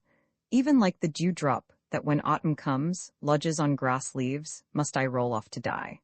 The chanting sounded first near the veranda, but it gradually grew fainter and farther. What ceases suddenly produces a feeling of suddenness, but it leaves little room for sentiment. A voice that speaks peremptorily resolution rouses also a feeling of peremptoriness and resolution in others. But confronted by a phenomenon that had no definite limit, but went on thinning and thinning until it would imperceptibly disappear altogether, you could not help feeling that you must mince up the minute and split the second, your sense of helplessness and hopelessness momentarily deepening. The chant sounded dying like a dying man, becoming more and more feeble like an outgoing light, and in that song that distracted the heart as if with the approaching end, there was a tune that spoke for all the sorrows of the spring of the whole world. I listened to the song, holding myself down in the bed, but as it went farther and farther, I felt I must chase it, despite the consciousness that it was luring me out by the ear. The thinner it grew, the more I felt that I should let my ear only fly after it. Just at the moment I thought, however hard I might listen, my ears would hear no more, I could constrain myself no longer, and unconsciously, I slipped out of my bed. The same moment I opened the shoji, 18, and stood out in the veranda, with the lower half of my body bathing in the moonlight and a tree throwing its waving shadow on my night clothes. These details did not occur to me, however, at the instant I opened the shoji. But that dying sound? I looked in the direction toward which my ear was running. There I espied a shadowy form in the moonlight, as it were, with its back to a tree, which, if in bloom, might be an aronia. The misty dark thing flanked right, stepping on the shadow of blossoms on the ground, even before it had left on me a clear impression that it must be it. A corner of the roof, thrown on the ground, of a room adjoining mine, seemed to move lithely, and the next moment shut out from view a tall figure of a woman. I was lost to myself for many moments, as I stood thinly clad in my nightgown, with my hand on the screen. The minute I returned to myself, I was made keenly conscious that a night of spring in the mountain was decidedly chilly. As it was, I did not hesitate to permit myself to creep back into the bed from which I had crept out, and started on another train of thought. I took out my watch from under the pillow and found it pointing at 1:10. I put the watch back under the pillow and returned to my thoughts. It cannot be a spook, I thought. If not an apparition, it must be a human being, and if a human being, it must be a woman. She might have been the Ojo-san of this house. If so, it seemed rather defying propriety that a young woman, who had taken a divorce of her husband, should, at that hour of night, be out in the garden that ran into the mountain. In any case, sleep had become impossible, that watch of mine under the pillow ticking me to irrepressible wakefulness. The tiny ticking of my watch had never before troubled me, but on this particular night it seemed to say, "No sleep for you tonight, but think, think, think." It was outrageously extraordinary. A frightful thing will make poetry when you regard it merely as the form itself of frightfulness, just as a weird, eerie sight may be worked into a picture, if you treat it as something horrid in itself, independent of you. Likewise, a disappointed love makes an excellent theme of art when gentleness, sympathy, worries, and indeed, even the very overflow of pains it occasions, are turned objectively into visions before you, divorced from the actual torments felt in your heart. Nay, some people imagine that they are disappointed in love in order to enjoy the pleasure of agonizing themselves. Ordinary mortals laugh at them as idiotic, as lunatic, but they are no more unbalanced, from the point of view of having their own artistic ground to stand on, than those who go into the ecstasy of living in a world of their own, by creating scenery that nowhere exists. Looked at in this light, artists as such are, compared with common people, idiots, lunatics, whatever be their qualification in their daily life. When by themselves they never cease complaining, from morn till night, of the hardships of their pedestrian journeys in search of fit subjects for their canvas or for their pen. But they betray not even a shadow of grievance when they tell others of their experiences. They not only narrate gleefully the things they enjoyed and were delighted with, but are enthusiastic over events that once tortured them, but now come back as sweet memories. Not that they mean to deceive themselves and others, but the truth is that when out on the road they see and feel as ordinary mortals do, but they become poets when they talk of their past. And this accounts for their inconsistencies. He may be called an artist, then, who lives in a triangle, built by knocking off a corner called common sense of the four-angled world. Be it in nature or in the world of man, artists thus discover countless gems and stones of inestimable value, in places which the multitude dare not approach. The secret of such a discovery is commonly called beautifying. But in reality, there is no beautification about it at all. Light and color having in their brilliancy always existed in this mundane world. But because flowers fall from the sky in vain for common eyes, because worldly trammels are unshakable, because the thought of success and prosperity hangs so heavy on the human mind, nobody has been able to see the beauties of a railway train till Turner showed them, and the world waited for Okayo to be shown the aesthetics of a ghost. The shadow I had just seen had, as a phenomenon complete in itself and nothing more, something poetical about it that none could deny who saw or heard it. A sequestered spar in the bosom of a mountain, the shadow of flowers in a spring night, the soft wobbling of a song under a telltale moon, a dreamy figure in pale moonlight, every one of them would have made a capital subject for an artist. For all that, I was trying unnecessarily to see what might be behind the vision, and a blood-chilling sensation that had taken possession of me blinded me to the elegance of the situation, which was perfectly consistent in itself, and the picturesqueness that could not be hoped for. I thought myself unworthy of my professed unhumanity, and felt I must go through more training before I could proclaim myself a poet or an artist. Salvator Rosa of Italy came vividly before my eyes with his perilous tale of joining the banditti of the Abruzzi. I had wandered away from my home with just a sketch book, and I should be ashamed of myself if I had not Rosa's resolve. How should I rehabilitate myself as a poet in such circumstances? All that is necessary is, I argued to myself, I may put myself in a condition that would enable me to take hold of my feelings, lay them before me, stand a step behind, and examine them calmly, unprejudicedly, as if I were another person, not myself. The poet is under an obligation, when he dies, to dissect his own body and publish the cause of his malady. There may be various ways of doing this, but the easiest and nearest is to make an instantaneous survey of everything you can lay your hand on and reduce it into a 17-syllable haiku. The 17-syllable effusion is the simplest of poems, and you can have it when you are washing your face in the morning, or when you are going in a tram car. It makes a poet of you most simply and most easily. To be a poet is to be enlightened, and I mean no disparagement when I say it is the simplest and easiest. The simpler the more beneficial it is, and should the more be respected. Suppose you lose your temper. You make a 17-syllable haiku of your indignation. The moment 17 syllables get into shape, your anger becomes something outside of you. You cannot be fuming with anger and composing a haiku at the same time. You are moved to tears, you make 17 syllables, and they delight you. When your tears are changed into 17 syllables, your tearful anguish has left you, and you have become a self only joyous of being a man capable of weeping. This has always been the stand I insisted upon, and I now wanted to put it to a practical test. Lying abed, I set about making a series of 17 syllables of the events of the night. A very deliberate enterprise as I was undertaking, I lay open my sketchbook near the pillow, to jot down in it as fast as I got the lines, lest they might become lost as fugitive thoughts, hard to recapture. Kaidono Tsuyuo Furu Yuya Mono Girui, 19 I wrote down as my first production.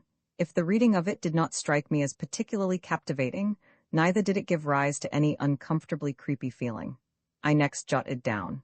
Hanano Cage, Onano Kajino Oborakana. 20, it was faulty with a redundancy. I forgave myself for it, because all I wanted was to recover calmness and humor myself into an easy frame of mind. For the third piece, I ventured, Shoichi Onani Bakit Obораzuki. 21, it sounded droll and amused me. All was right at this rate, I thought, and getting into the spirit of the thing, I scribbled down all that follow, one after another. Haruno Hoshio Otashite Yawano Kazeshikana. 22 Haruno Yono Kumoni Nirasuyer Areigami. 23 Haruya Koyoi Yuta Tsukumatsuru Onsu Gata. 24 Kaido no Seiga Detekuru Tsukiyakana. 25 Yuter Oriri Gakano Hayuo Ochikachisu. 26 Omoi Kit Fukayuku Haruno Hitorakana. 27 Sleep was stealing over me by the time I had finished committing the last piece to the sketchbook. I was half asleep and half awake, in a condition to describe which was invented, I thought, the expression as in a trance. Nobody is conscious of self in a sound sleep, but in wakefulness the world outside is never forgotten. Between the two regions lies the bottle-end of vision, where things look too misty to be called awake, and yet too animate to be in sleep. It is a condition in which up awake and lie asleep are put in one and the same cup and stirred and mixed up with the straw of poetry and song. Shade off the colors of nature into all but a dream, push this universe of reality adrift into the sea of haze, and smooth into curves all sharp angles with the magic hand of the genie of sleep. Breathe slow pulsation into the world so tempered. Imagine clouds of smoke crawling the surface of such a world, unable to fly away though it would. Imagine again your soul about to depart lingering, unable to leave its shell. Such is the condition I mean. It is again the state in which the soul is lambently struggling, and finally unable to preserve its entity dissolves into an ethereal existence, and clings and hangs about with no heart to depart. I was traversing this bottle-end of dreamy consciousness when the Karakami 28 of my room opened, as if of its own accord, and in the opening appeared the figure of a woman, like a phantom. The apparition did not cause me surprise, nor did it frighten me. I simply looked at it with easy, pleasant sensation. Perhaps I put it too strongly to say I looked at. For the truth was, the shadowy thing slid with no permission of mine behind the lids of my eyes, which were closed. The phantom slowly came into my room, with the smoothness of a fairy queen walking across a placid surface of water. The matted floor gave no sound of human footsteps. I could not tell distinctly as I was looking through closed eyelids, but she looked fair, with a wealth of hair and a long, well-shaped neck, making me feel as if I were throwing my eyes on a vignette of latter-day Vogue, held up against a light. The vision stopped before a cupboard in the rear of the room. A Karakami screening the cupboard was pushed open, and a slim arm visible in the dark came out of a sleeve. The screen closed then, and the phantom sailed noiselessly back to the opening, which, in the next moment, closed of itself. Sleep now gathered faster and faster on me. The dead must feel as I did then, I obscurely imagined, before being reborn into a horse or an ox. I did not know how long I had been wandering between man and horse, only I opened my eyes. The curtain of night had apparently been raised long since, and the world was light from end to end, with the bright spring sun printing darkly bamboo lattices on the window shoji. 29 leaving no room, as it appeared, for any spooky things to lurk about on the face of the earth. The mysterious apparition must have hied into the far away world on the other side of the sticks. I went straightway down to the bathroom for a morning dip. I just held my head above water for a full 5 minutes, perfectly well less to wash my face or to be getting out. How could I have gone, I wondered, into such state of mind as I did last night, and how could the world go head over heels so completely by merely crossing the boundary line of night and day? I was too lazy to dry myself, and was coming out of the bathroom almost wet, when to my surprise, simultaneous with my opening the bathroom door from within, a voice, that of a woman, outside said, "Good morning, did you sleep well last night?" I had expected no one on the other side of the door, and the greeting came with such absolute suddenness that I was at a loss for an answer. The voice then said, "Put this on and be good, so there." This was said as the person, from whom the voice proceeded, went behind me and put gently on my back a kimono deliciously soft to the skin. 30 then, and only then did the command of words return to me sufficiently to enable me to blurt out, "So kind of you, thank you." The woman withdrew a step or two backward as I turned to say this. Now, it is an unwritten law for novelists, from time immemorial, to give the minutest portrayal of their hero or heroine. If words, phrases, clauses, and effusions employed by ancients as well as by moderns, of the East and of the West, in describing and speaking of beautiful women, were collected, they might, indeed, outvolume even the great Buddhist sutras. The words might mount up to a countless number. If I were to pick out, from this overwhelming accumulation of adjectives, those that would fit the woman, who was standing 3 steps from me, with her body slightly twisted halfway round toward me, and looking at me from the corner of her eyes, as if enjoying my amazement and embarrassment. To confess the truth, I had never yet seen an expression like this woman's in the 30 years of my life. According to the Greek sculptural ideals, the artists say, calmness seems to be that state of force in which it is ready for, but has not yet gone into action. Roused into action, it may awake the winds and clouds and bring down a thunderstorm. But one does not know what, and it is precisely the consciousness of this profound and unseen potentiality that makes the Greek art live for centuries and centuries, with its unchanging powers of fascination. This serene calmness with its electric possibilities, it is which forms the source of what the world calls dignity and augustness. But once in motion, the force must take one form or another, and once in form, it can no longer retain its mystic powers, nor can it recover its perfection. There is always, thus, something low and mean in motion. This one word motion, it was, that made failures of Unki's Niwo and Hokusai's comic pictures. Motion or rest, that is where the vital question hangs for us artists. The qualities of beautiful women, from the oldest of times, may be brought under either one of these categories. But the woman before me was a puzzle, her expression defying my power of judgment. Her lips were tightly sealed, and yet they seemed to speak. Her eyes were ceaselessly on the alert, indeed, motion itself. Her face was a lovely oval, somewhat fleshy downward and altogether calmly composed. Her brow was narrow, not quite in keeping with her generally classical features. Especially noticeable were her eyebrows that almost joined, and the nervous twitching going on between them, as if a drop of mint oil were drying there. Not so with her nose, which was neither too thin and sharp, bespeaking flippancy nor beetle-like, indicating dullness, but was of such shape as would make a fine picture. In short, her features, taken separately, had each its own point of significance, and it was no wonder I was at a loss as they all at once crowded into my eyes with no claim to harmony. Supposing an earthquake occurred, convulsing the earth. Suppose that awakening to the fact that motion is against one's nature, one strives to recover one's former repose, but carried by the force of lost balance, one keeps on in motion, in spite of oneself, and wants in desperation to be now agitated with a vengeance. Suppose one is capable of an expression reflecting such a state of things, then it was precisely such an expression that I saw in the woman before me. Thus it was that behind her look of contempt, I could see a flicker of yearning, and the gleam of a careful mind from under a mocking air. She looked as if she thought nothing of 100 men, when she let loose her wit and rode on her high spirits. There was no unity of expression. I might have said, light and darkness of mind were living under the same roof, quarreling. The fact that there was no unity in her expression was evidence, as I took it, that there was no unity in her mind. That there was no unity in her mind must be the consequence of there being no unity in the world in which she had lived. Hers was the face of one struggling to overcome the unhappiness that was weighing down upon her. She must be a woman standing under a star of ill luck. Thank you. Repeating the words, I lightly bowed to her. Your room is dusted. Go back and you will see. I will come to you later. No sooner had she said this than she nimbly turned round and lightly hurried away along the passage. She had her hair done up in the butterfly style. I could espy her fair neck under the black hair. Quite striking was her black satin obi, wound round her shapely waist. Perhaps the satin lined only one side of the sash, I reflected as I stood watching her. Roman faw, with absolutely no thought of any kind in my head, I returned to my room, and found it dusted clean and tidied up carefully.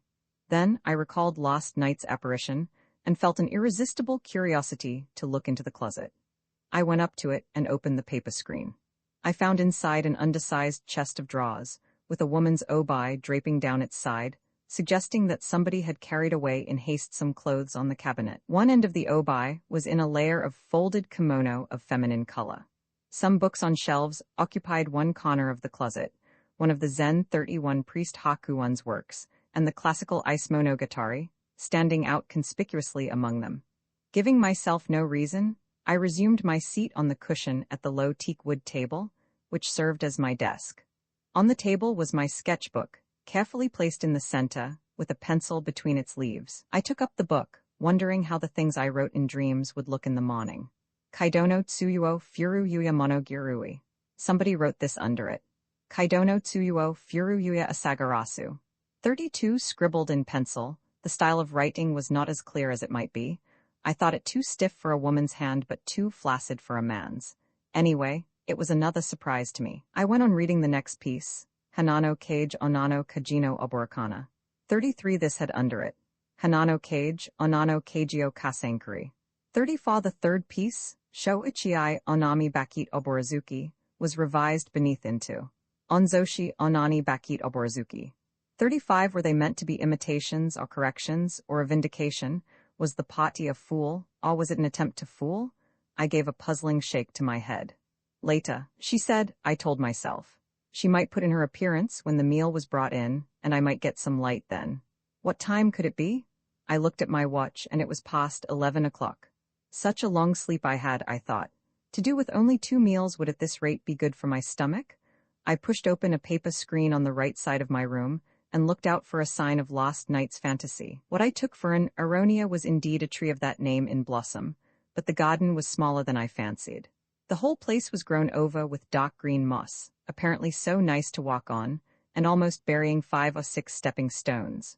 On the left, a red-barked pine tree, growing out from between rocks, some way up the slope of a mountain, stood slantingly overhanging. A little behind the aronia was a thicket, and still further beyond, a grove of tall bamboos, scraping the sunny spring sky.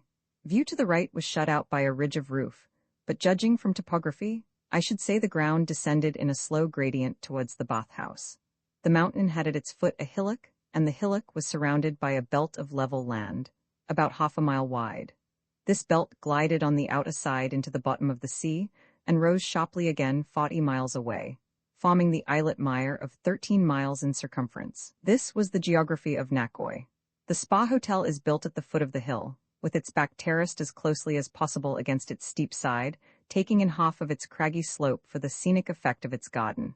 The building is 2-storied in front, but only 1 at the rear, and sitting at the edge of my veranda, the heels touched the velvety moss.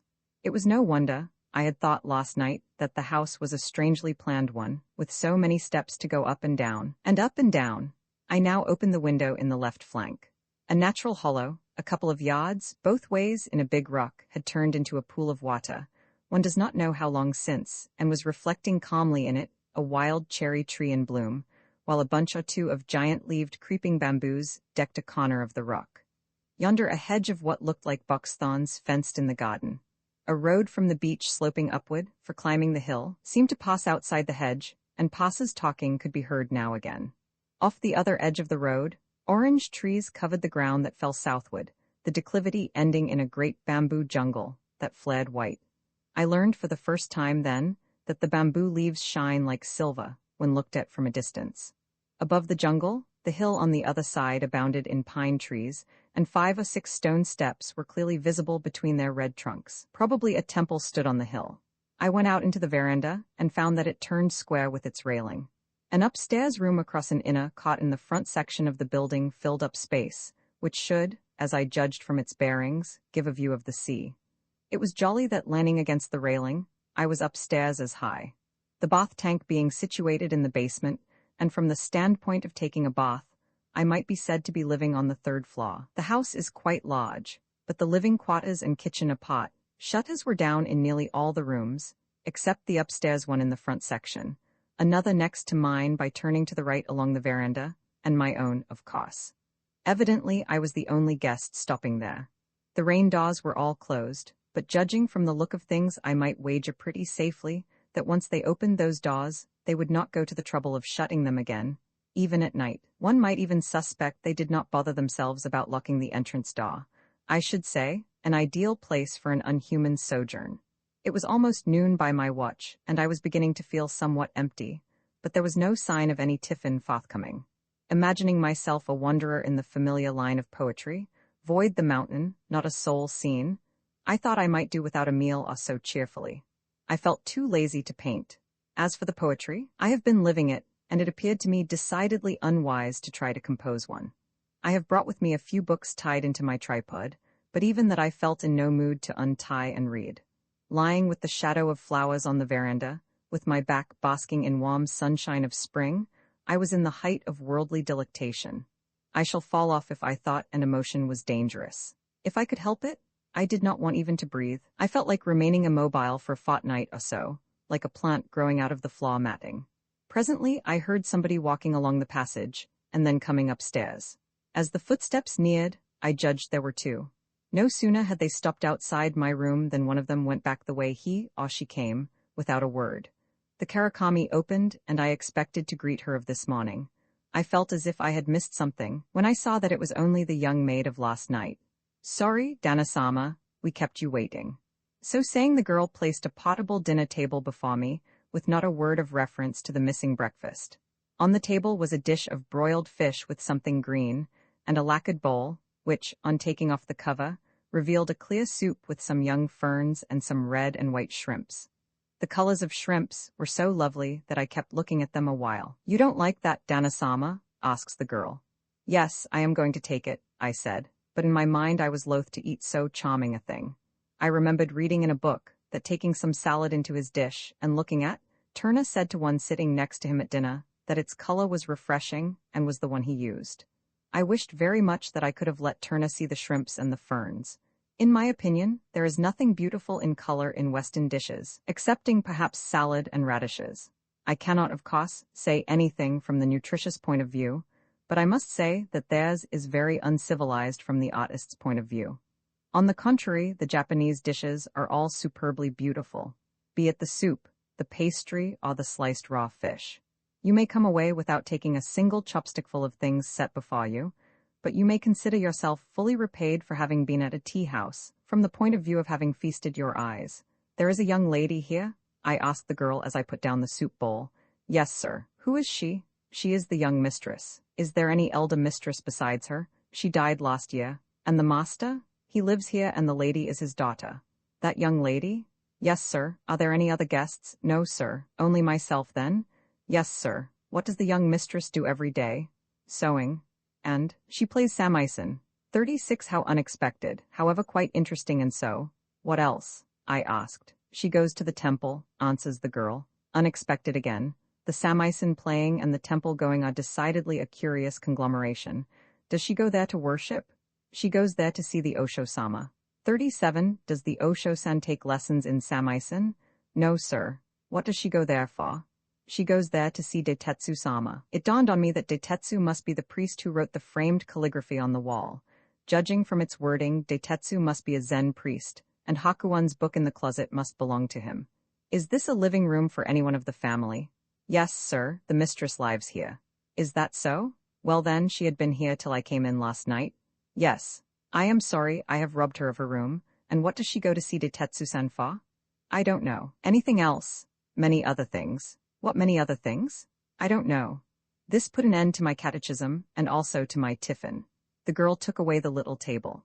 As she pulled open the wall-papered screen, I saw through the opening the young woman of butterfly coiffure, resting her chin in her hands that were supported by arms which had their elbows on the railing of the upstairs veranda, overlooking an inner cot shrubbery. The butterfly was gazing downward with the pose of a modernized goddess of mercy.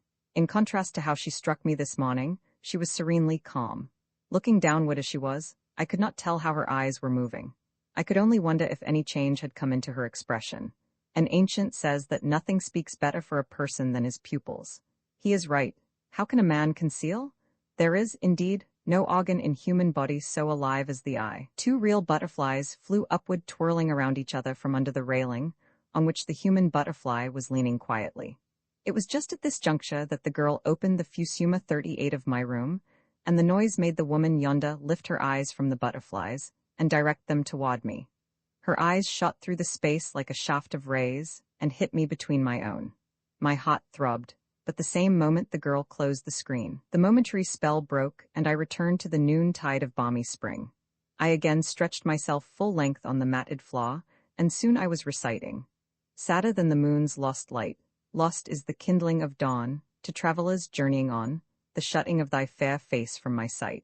Supposing I was in love with the butterfly, and felt deeply the flash of joy, or the pang of a sudden parting like the one I just had, at the very moment when I was dying to meet her, I should have unquestionably poetized in a strain something like the above. Furthermore, I may have added, "Might I look on thee in death, with bliss I would yield my breath." These 2 lines. Fortunately, I had long since left behind me the common glamour of love and amour, and could not feel pangs of this kind, even if I would.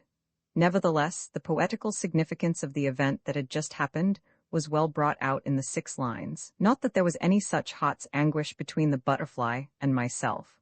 I felt it highly entertaining to think of our present relations in the light of these verses. Nor was it unpleasant to interpret the meaning of these lines as reflecting our present condition. There was, indeed, an invisibly thin line of cause and effect, binding us together, making real, at least, part of the conditions sung in these lines. The thread of cause and effect occasions no worry when as thin as this. Besides, it is no ordinary thread, but is like the rainbow spanning the sky, like the haze screening horizon, and like the spider web sparkling with dew. It may break at any moment if wanted to be broken, but it is exquisitely beautiful while it remains and is seen. But what if the thread should, all of a sudden, grow thick and stout as a halyard? No fear, I am an artist and she is not of a common kind. Suddenly the fusumor opened again, and I rolled my body round to look that way. There was standing in the opening, the butterfly, the other end of cause and effect, holding up in her hand a celadon porcelain bowl on a tray. Lying down again, it must have been annoying to you to be disturbed so often last night, ho, ho, ho, she laughed. She betrayed not the least sign of having been impressed with fear or of fearing, still less with a bashful feeling. The only thing was, she got the start of me. Thank you. This morning, I said my thanks again. This was the 3rd time I made acknowledgement for the decibel, and each time it consisted of the 2 words, thank you. I made a move to sit up, but she was quicker. She had sat down on the matting close to where I was lying. Oh, please don't stir. You can talk as you are, sensei. 39 I thought her quite convincing, and only changed my pose so far as to lie on my belly, with my chin on the ends of 2 arms, planted in on the tatami mat. I have come to make tea for you, sensei, thinking you must be tired of doing nothing. Thank you. I said it again. I saw, in the sea-green cake bowl she brought, some isinglass paste yokin. I love yokin.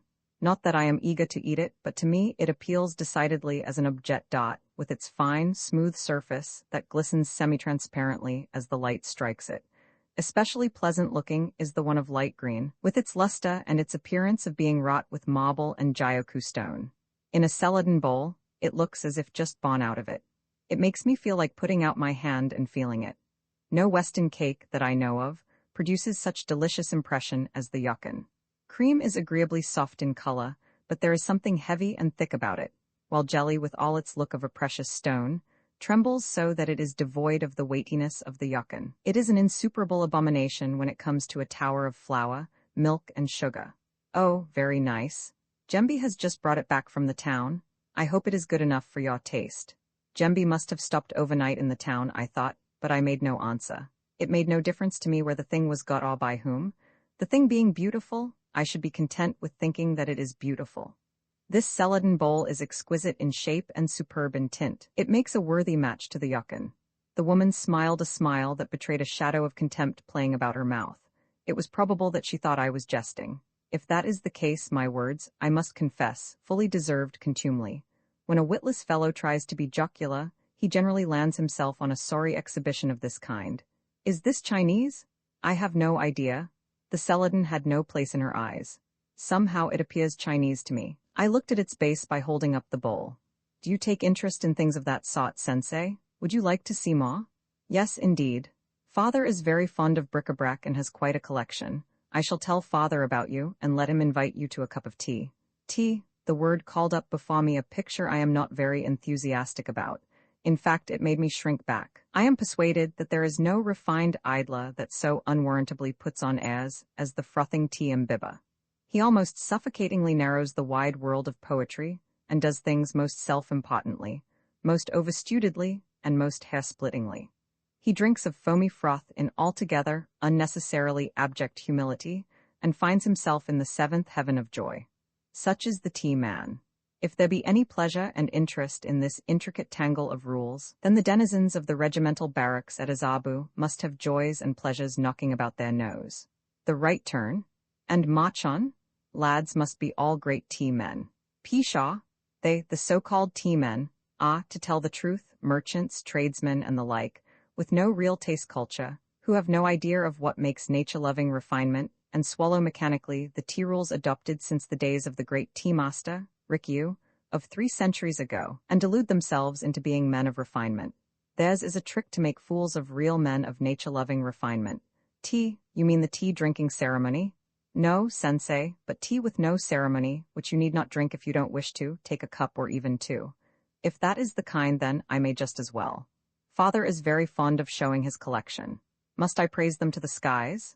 Well, sensei, he is growing old and compliments gladden him. I may go about it lightly then.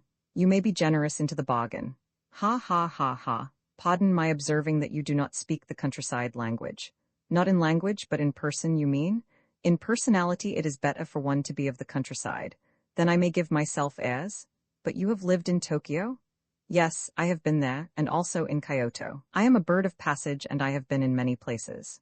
Which do you like best, here or the capital? It is all the same to me. You feel more at home in a quiet place like this, don't you?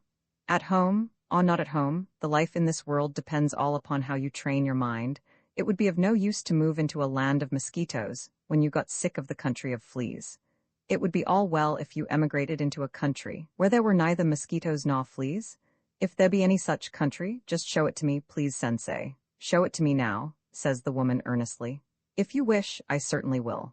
I took out my sketchbook and let my brush spin out a woman on horseback, looking up to a mountain cherry blossom, just an imaginary impression. A work of the instant, it hardly made a picture, but to give an idea. I speedily finished it and said, now get in here. There is neither flea nor mosquito in this land, putting it under her nose. Will she be seized by a surprise or by bashfulness? To judge by her looks, I felt sure that embarrassment would be the last thing she would allow to overtake her. I watched her for the moment. What a cramped-up world, it is all width. You are fond of a place like this? You must be a regular crab. Thus she got herself out, and I laughed out aloud.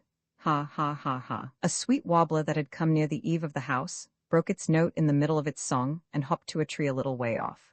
We purposely stopped our talk and listened in silence, but the little throat that lost its tune would not recover it easily. You met Gembi on the mountain yesterday, sensei? Yes, my lady. You made a detour to see the 5 elements tomb of the Maid of Nagara, even like the dewdrop that when autumn comes lodges trembling on grass. Must I roll off to die? The woman recited the lines, just the words only, with no tune or intonation. I did not know what for, but volunteered the information. I heard that song at the tea stall. The old woman told you then. Long ago she was with us as our servant here before I.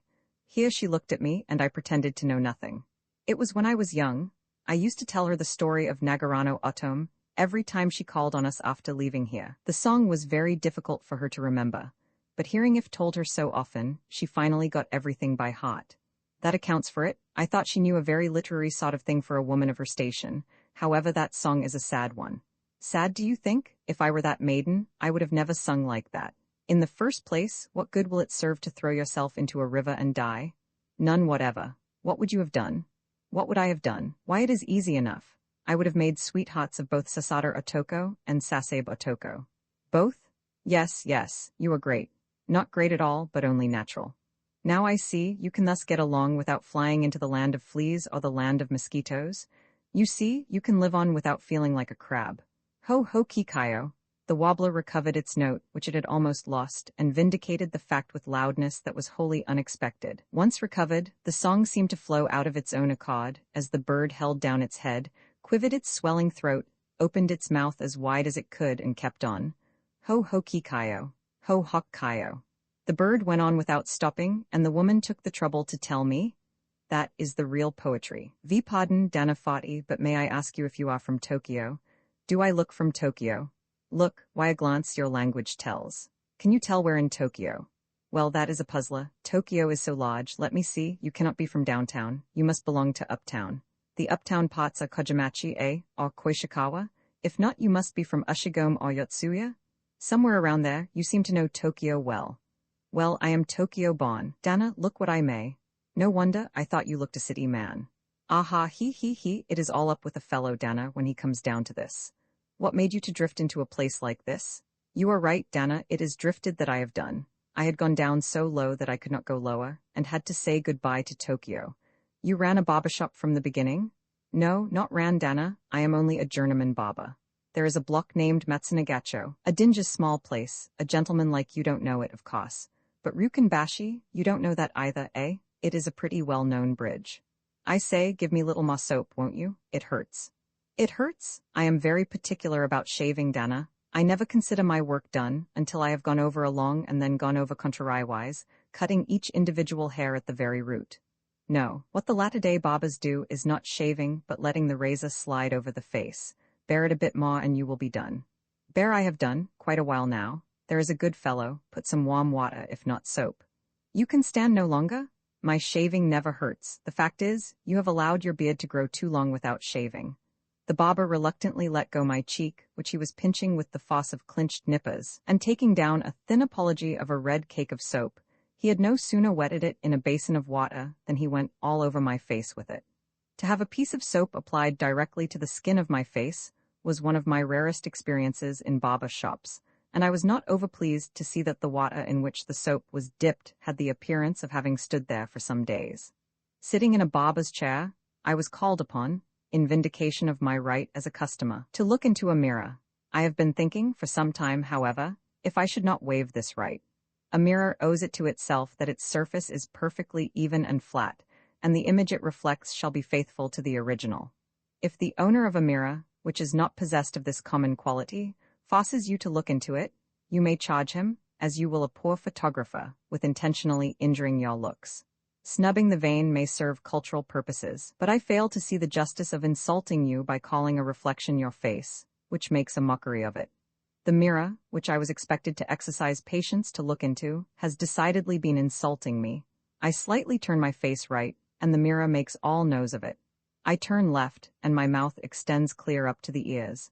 I look a perfect picture of a crushed toad when I turn my eyes upward. My head elongates itself limitlessly the moment I incline it ever so little forward. I must make of myself monsters of all imaginable variety as long as I sit before this mirror. Who can say that I was not undergoing a torture? Moreover, this barber was no common barber. He appeared human enough when I first looked in, and saw him depositing tobacco ashes from his long pipe on a toy flag of Anglo-Japanese alliance, apparently feeling very wearisome. But fear crept into me the moment I walked in and gave him the custody of my head, for a doubt arose in me whether the right of ownership of my cranium and parts appertaining passed completely to him, or whether I still retained a small fraction of it myself. His handling of my head? I felt that it could not remain there much longer, even if it were nailed onto my shoulders. His manner of using the razor showed him to be a perfect stranger to the rules of civilization. The weapon made a most blood-curdling sound when scraping across my cheek. As it came to the tuft of hair by the ear, the artery almost snapped. About the chin, it spotted itself making a noise as of somebody crunching the frost-raised ground. The most dreadful part of the story was that this barber considered himself the most skillful tonsure in the land. Lastly, the man was well loaded with something of fairly strong flavor. Every time he said Dana, a smell accompanied the word, and a gust of highly charged gas attacked my nose. At this rate there was no telling when or where his razor might make a jaunt of its own. The man using it having no definite plan to guide him, it was impossible that I, who placed my head in his custody, should have any idea of it. I should not grumble as my head was in his hands as part of a legitimate understanding. But what if he should change his mind and set about cutting my throat? It is only fellows who are not sure of their hand that use soap, but it cannot be helped perhaps in your case because you are too hairy, Dana. So protesting, my man put the soap back to the shelf, but disobeying his wish, it fell to the clay floor. I don't think I have seen much of you around here, Dana. You have come here lately? Why, yes, I came here only a few days ago. Is that so? Where are you stopping? At Shiota Hotel. You are a guest at Shiota, are you? That was what I thought. To tell you the truth, I came here looking for help from the old gentleman of Shiota. I used to know him, located near him as I was, while he lived in Tokyo. He is a fine old man, knowing what is what. He lost his wife last year, and he now passes most of his time in toying with his curios and things. He is said to have great things, which would bring in a good little fortune if sold. Has he not got a pretty daughter? Look out there. What for? Why, you may not know it, but she is a divorcee. So, eh? You don't seem to make much of it, Dana, but it was an affair. It was not at all necessary that she should take a divorce. The bank busted and she left her husband because she could no longer go in for a high living. She may be all right as long as the old man is there, but if anything should happen to him, she would be lost in the sea. You think so? Of course I do, and she and her elder brother, who is now the head of the family, are no friends at all. The head of the family? Yes, the old man is retired, and family affairs are in the charge of his son, who lives upon the hill.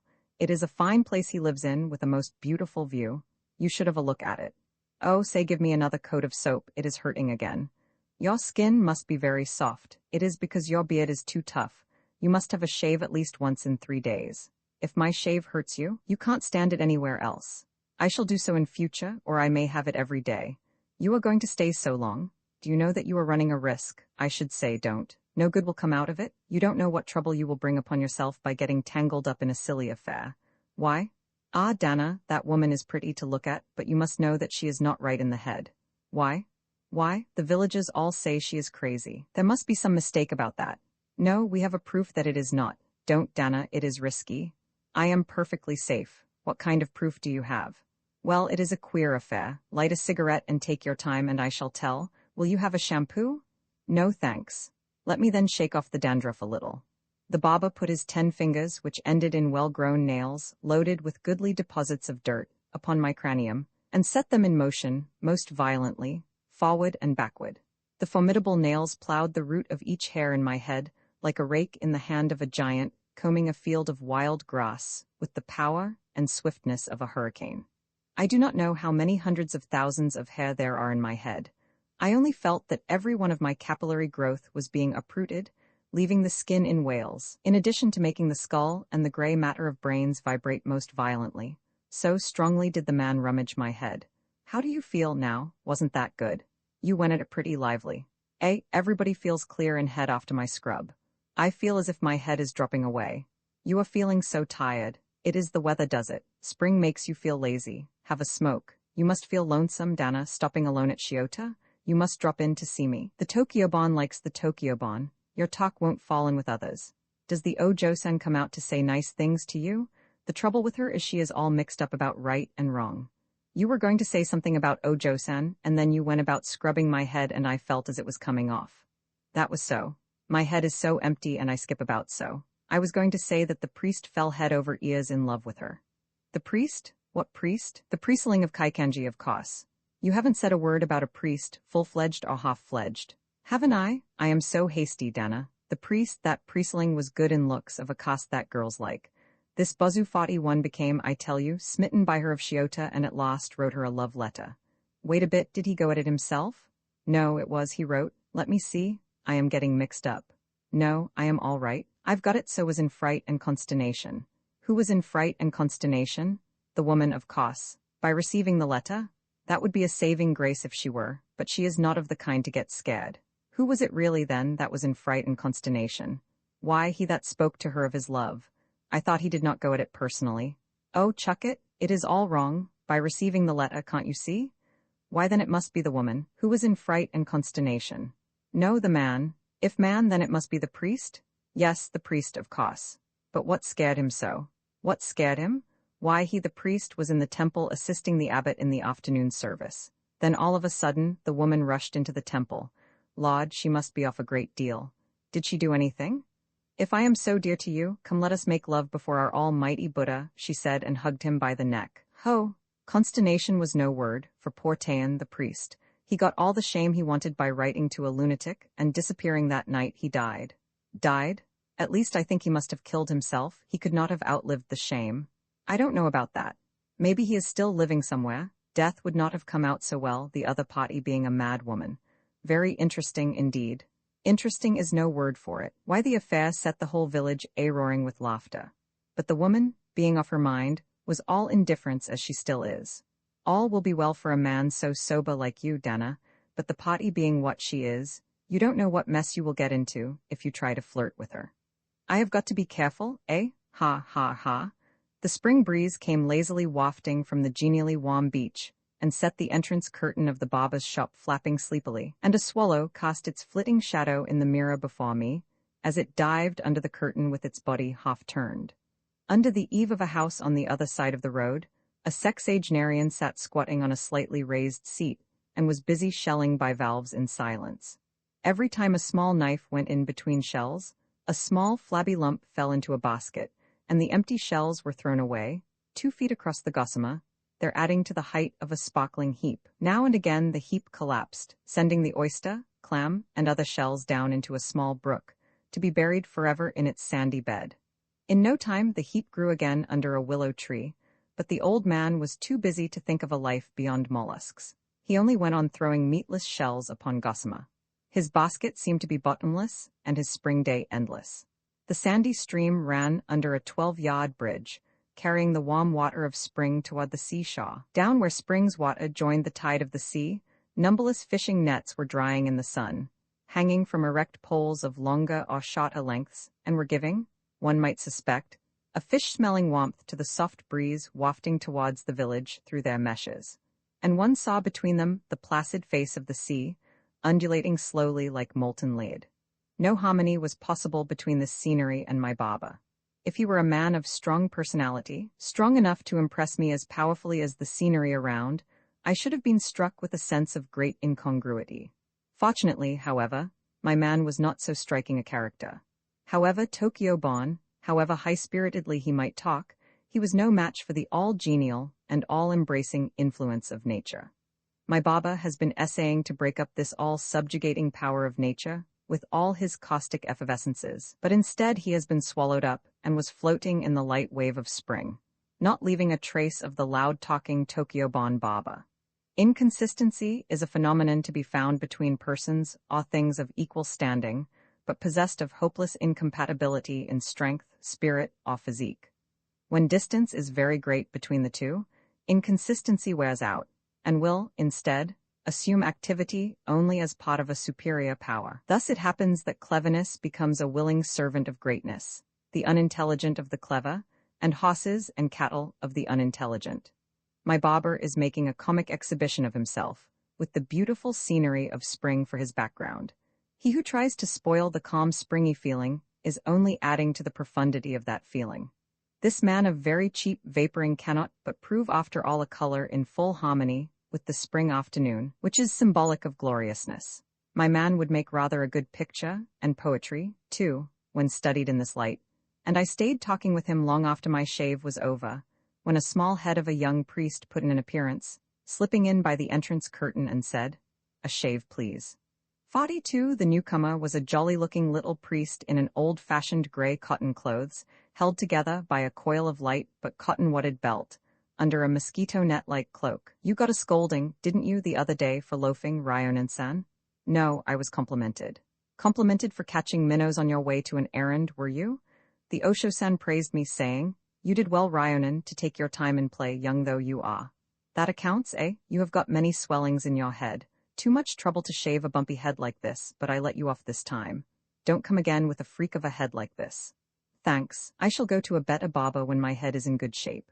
"Ha ha ha, this zigzag thing has got a tongue to talk with, to be sure. Poor in work, but quite up in boozing, that is what you are, aren't you? Poor in work, say it again."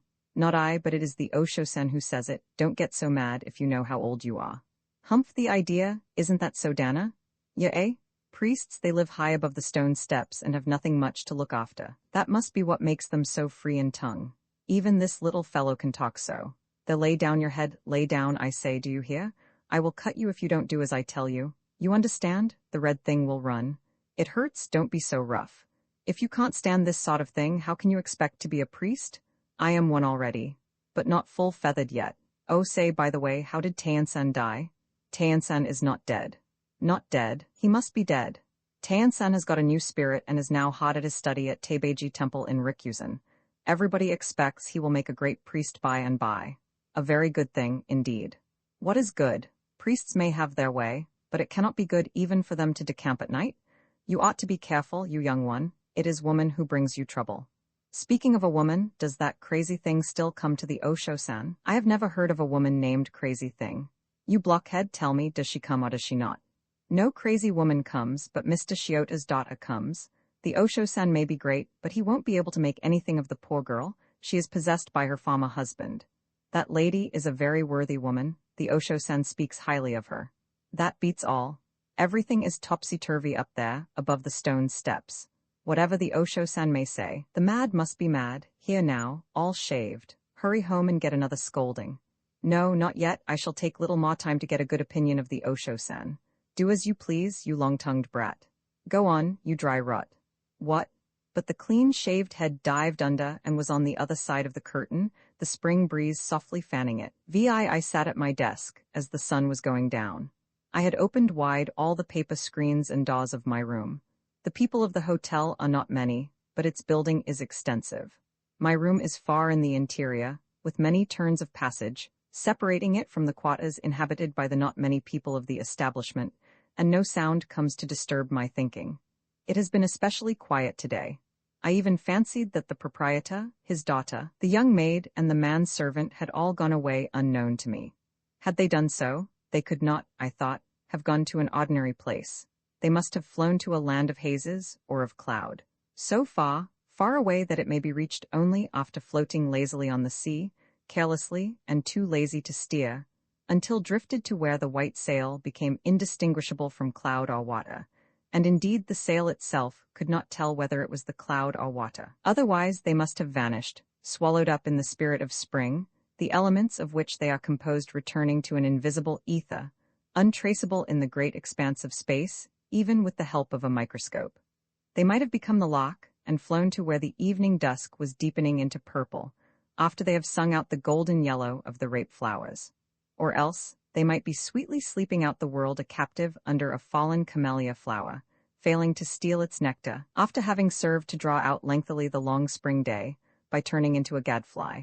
So quiet was the day. The spring breeze passed freely through the empty house, not necessarily as a duty to those who welcomed it, nor yet out of spite to those who resented it. It came naturally and went naturally, a reflection of the impartial universe. With my chin resting in the palms of my hands, my mind was as free and open as my room, and the breeze would, uninvited, pass in and out with perfect freedom. You think of treading on, and you fear the earth might crack open under you. You know the sky is hanging over you, and you dread lightning might flash out and smite you. You are urged that you fail your manhood unless you assert your antagonism, and the world becomes a place of endless trouble. To him, that lives under the firmament that has its east and west, and has to walk on the rope of interests, true love is one's enemy and visible wealth dirt. A name made and honor one may be likened unto honey, which wise bees leave behind by fogging their sting, often making it appear that they were manufacturing and sweetening it. The so-called pleasures all come from love for things and contain in them all kinds of pain. However, the world happens to have its poet and artist, who feed on the essence of this world of relativity, and knows the absolute principle of purity. They dine on heaven's haze, and quench their thirst with dew. They talk of purple and discuss crimson, and no regret detains them when death comes for them. Their pleasures are not to become attached to things, but to become themselves part of things. When they have become things themselves, they find no room for their ego, though they may explore the remotest confines of the earth. They rise above worldly dirt and drink full of the boundless air of purity. These things are said not merely to scare those saturated with the odor of the lucre of the city, and alone to pose loftily, but to convey the gospel contained in them, and to invite their brother beings to share in its blessings. To tell the truth, art and poetry are principles all men are born with. Most people, who, having counted their summers, are now living their gray winter, will be able to reawaken their past with its joys of seeing light shining in them. He who is unable to recall such a memory is one who has lived a life not worth living. I do not say that the poet's joys consist in giving oneself exclusively over to one thing, or surrendering ourselves solely to another. He may, at one time enter and become a solitary flower, or turn into a butterfly at another. Or like Wordsworth become a field of daffodils, with his heart thrown into confusion by the wind. Sometimes again he becomes lost in a scene, and is unable clearly to tell what is it that has captured his heart. Some people may call this being possessed by nature. Others may describe it as the heart listening to a music of an unstringed harp. Still others may see in it a lingering in boundless regions, or wandering in a limitless expanse, being unable to know or to understand. Say what they like, they are perfectly free to do so. I was precisely in this state of mind as I sat resting half of my weight on my bent elbow that rested on my desk, with my head perfectly vacant otherwise. It was unmistakably clear that I was thinking nothing, looking at nothing. I could not be said to have become or turned into anything, as there was nothing of striking colors moving within my world of consciousness. Nevertheless, I was in motion. I might not be moving in the world, but I was anyhow in motion. Not moved by a flower, not moved by birds, not moved against humanity, still moving as in a spell. If I must explain this state of being somehow less oracularly, I should say that my soul was moving with the spring. I should say that an ethereal essence, obtained by compounding all the colors, forces, substances and sounds of spring into an esoteric electuary, then by melting it in dews gathered in the land of immortals, and by finally evaporating it in the sunshine of fairyland, found its way into my pause before I became aware, and put me into my present state. Ordinarily, an absorption is accompanied by a stimulus, which will make the process pleasant. In my case, how I came to it was quite hazy, no stimulation accompanying it. Because of this absence of stimulation, there was something indescribably profound in my joy, which was quite different from those that are transparent and noisy, and occasion superficial excitement. Mine might be likened unto a great expanse of ocean, moving from its unseen, fathomless depth from continent to continent, except that there was not quite as much active vitality. But I was the more fortunate because of this deficiency, as the manifestation of great vitality must needs anticipate its exhaustion some day. There is no such worry in the normality of things. My mind was presently in a state more airy than normal, and I was not only free from all anxiety that strong activity might wear out, but I was above the common level of indifferent normality. By airiness, I mean simply elusiveness, and do not imply any idea of overweakness. Poets speak of melting airiness or downy lightness, and the phrase exactly fits the condition I am describing. I wondered next how it would work to make a picture of my fancy. I doubted not for a moment that it would not make an ordinary picture. An everyday painting is a mere reproduction, on a piece of silk or canvas, of what one sees around, as it is, or else after filtering it through an aesthetic eye. A picture has done its part when a flower looks the flower it is, the water as it reflects in the eye, and human characters animate as in life. If one is to rise above this common level, one must let live on the canvas one's theme, with touches that utter sentiments exactly as one feels about it. Since the artists of this order aim at working the special impressions they have received into the phenomena they have caught, they may not be said to have produced a picture, unless their brush speaks, at its every sweep, of those impressions. Their work must bear out their claim that their manner of perceiving this way, and feeling that way, has in no way been influenced by, or borrowed from old traditions, or those going before them, but that nevertheless theirs is the most correct and beautiful. Otherwise they are not entitled to call the work their own. Workers of the two classes are one in waiting for definite outside impulses before they take up their brush, whatever differences there may be in their depth, and in the manner they treat their subjects. But in my case, the subject I wished to treat was not so clearly defined. I roused my senses to the highest pitch of wakefulness, but I looked in vain for a shape, color, shade, and lines thick and thin, in the objects without me, to suit my fancy. My feelings had not come from without, but even if they had, I could not raise my finger and point at their cause as such distinctly, as they formed no definite object of perception. All that there were only feelings, and the question was how those feelings might be depicted to make a picture, nay, how I might give them expression so that others might, by looking at my production, feel as I was feeling as nearly as possible. An ordinary picture requires no feeling, but only the object to reproduce. A picture of a higher order necessitates there existing the object and feeling. One of the class still higher has nothing for its life but feelings, and an object that will fit in with such feelings must be caught to make a picture. But such an object is not easily forthcoming, and even if it came, it would be no easy work to arrange it appropriately. Even if arranged successfully, its presentation would take such a form as would sometimes make it appear totally different from anything in nature. So much so that it would make no picture at all for ordinary people. The artist himself would not recognize that his production represented anything in existence, but that his was only an attempt to convey, however fractionally, his feelings at the very moment when his fancy was aroused. He would consider it a most creditable achievement if he, after scouring the length and breadth of the country, with not a moment of forgetfulness, comes suddenly, at the crossroads upon his lost child and folds it in his arms, not giving time even for lightning to flash, saying, "Why, you were here, my child." But that is where the rub comes in. If I can only work out this tone, I shall not care what others may say of my picture. I shall, with the least concern, let them say it is not a picture at all. If my combination of colors gave expression to my feelings even in part, If the straight and curve of the lines spoke for a fraction of this spirit, if the general disposition of the picture conveyed any of the superprosaic thoughts, I shall not mind if the thing to assume a shape in the picture should happen to be a horse, or a cow, or something neither a horse nor a cow. No, I shall not mind, but the trouble was nothing would come forth to fit my fancy. I laid my sketch-book open on my desk, and looked down upon it until my eyes almost fell through it. It was useless.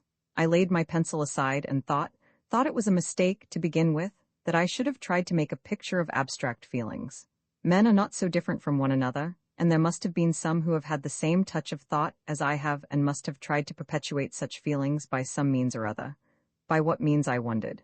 Music? The word flashed across my mind. Yes, music must be the voice of nature, born under such necessity, under such circumstances. It occurred for the first time to me then that music is something that must be listened to and that must be learned. Unfortunately, I am a perfect stranger to music. I wondered next if my fancy would not make poetry, and ventured to step into the third dominion. In my memory, it was an individual named Lessing, who, arguing that the province of poetry are events that occur conditioned on the passing of time, established the fundamental principle that poetry and painting are not one but two different arts. Seen in this light, poetry seems to give little promise of making anything out of the situation of things, to which I have been struggling to give expression. The physical condition of my feeling of joy may have in it the element of time, but does not consist of an event that progressively developed in the flow of time. My joy is joyous not because one goes away and two comes in its place, and not because three is born as two vanishes. I am joyful because my joy is felt deeply and retained from the beginning. Say this in an everyday language, and there will be no need of making a factor of time. Poetry, like painting, will come of things arranged separately. Only what's scene and sentiment to bring into the poetry, to portray this expansive and abandoned condition, is the question. Poetry should be forthcoming, in spite of Lessing, so soon as these factors are caught. Homer and Virgil may be let alone. If poetry be fit to give voice to a mood, that mood may be painted in words without being under time restrictions and unaided by an event that progresses in an orderly manner, as long as the simple spatial requirements of painting are fulfilled. The point of my pencil began to move slowly, very slowly at first, then with more speed on my sketchbook, and in half an hour I got these lines. Spring 2 or 3 months old, sadness is long as sweet young plants. Flowers fall on the empty garden, in the soulless hall lies a plain hop.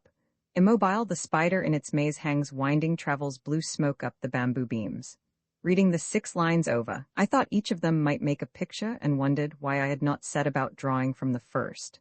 I discussed with myself why it is easier to poetize than to paint.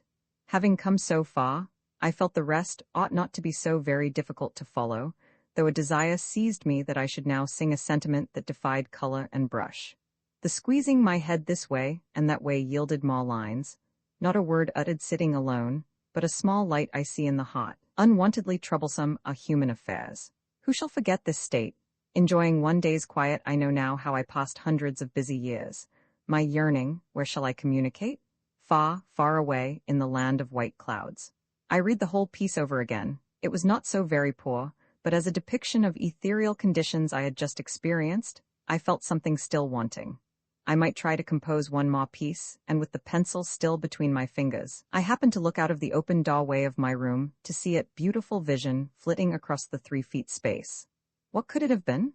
I now turned my eyes fully toward the doorway, and the vision had half disappeared behind the screen that stood pushed to one side. It had apparently been moving before it caught my eyes, and had now gone out of sight altogether as I stared in amazement toward it.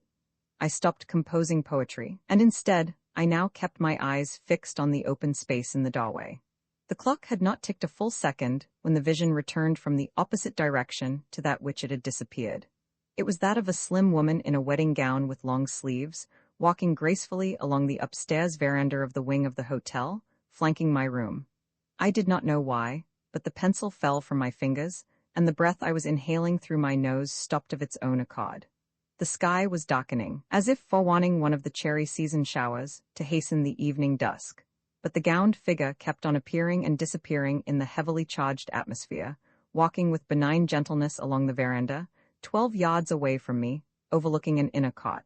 The woman said nothing, nor looked either way. She was walking so softly that the rustling of her silk gown seemed scarcely to catch her ears.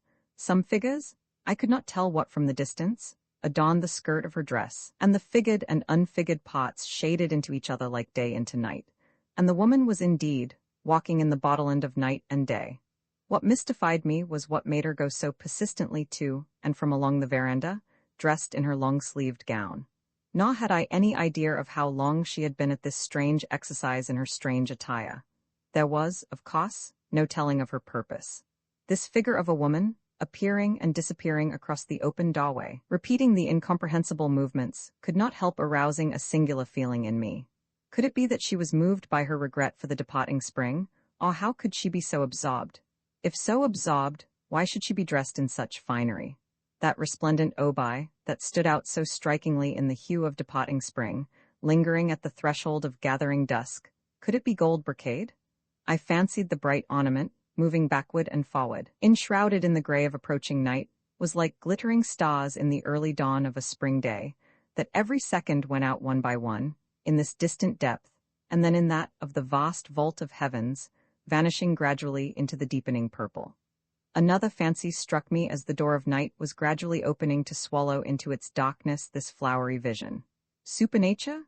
This sight of fading away from the world of colors, with not a sign of regret, nor of struggle, instead of shining an object of admiration in the midst of golden screens and silver lights. But there she was with the shadow of darkness closing in on her, pacing up and down rhythmically, the very picture of composure, and betraying no disposition to hurry or dismay, but calmly going over the same ground again and again. If it be that she knew not the blackness falling upon her, she must be a creature of extreme innocence. If she knew but did not mind it as blackness, then there must be something uncanny about her. Black must be her native home, and thus may she be resignedly surrendering her visionary existence to return to her realm of darkness, walking so leisurely between the seen and unseen worlds. The inevitable blackness into which the figures adorning her long sleeves shaded seemed to hint where she had come from. My imagination took another turn, bringing before me a vision of a beautiful person, beautifully sleeping. Sleeping, alive she breathes herself away into death, without ever awakening. This must break the heart of those watching anxiously around the bed. If struggling in pain and agony, the dear ones attending might think it merciful that death came at once, to say nothing of the wish of the patient to whom life had become not worth living. But what fault could the innocent child have been guilty of that she should be snatched away in a peaceful sleep? To be carried away to Hades while in sleep is like being betrayed into a surprise and having life taken before the mind is made up.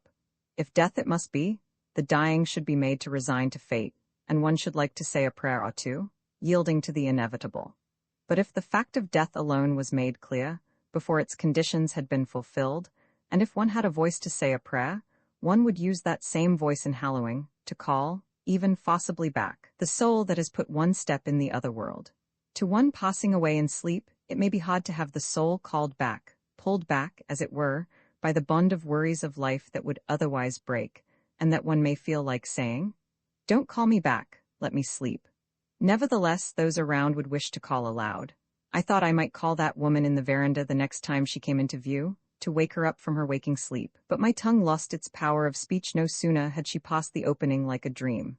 Without fail, the next time, I thought. But again she passed and disappeared before I could utter a word. I was asking myself how this could be, when again she passed, and appeared not to care a rap that she was being watched by one who was in a frenzied state of mind about her.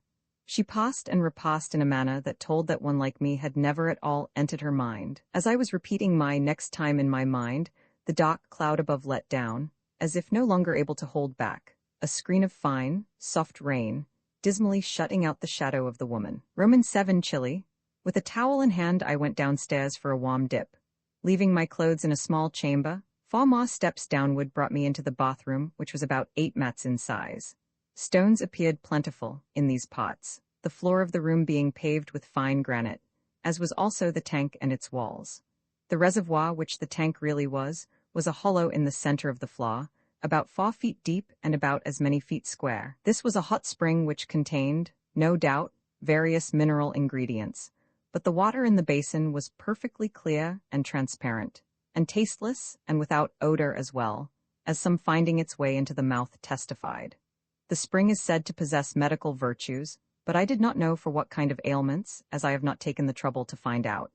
Nor was I subject to any chronic disease, and this phase of the matter had never occurred to me. Only a line of poetry that comes to me every time I take a dip is that of the Chinese poet Pai Latine. Soft and warm the water of the spring, all impurities are cleansed away. A mention of a spring awakens in me the pleasant feeling which this couplet expresses, and I hold that no hot spring deserves to be called by that name unless it makes one feel that way. This is an ideal, a pot from which I have no demand to make of any hot spring. Clear up to a little under my chin, the pleasant warm water in the tank reached, and was indeed overflowing beautifully on all sides, without making it known where it was welling up from.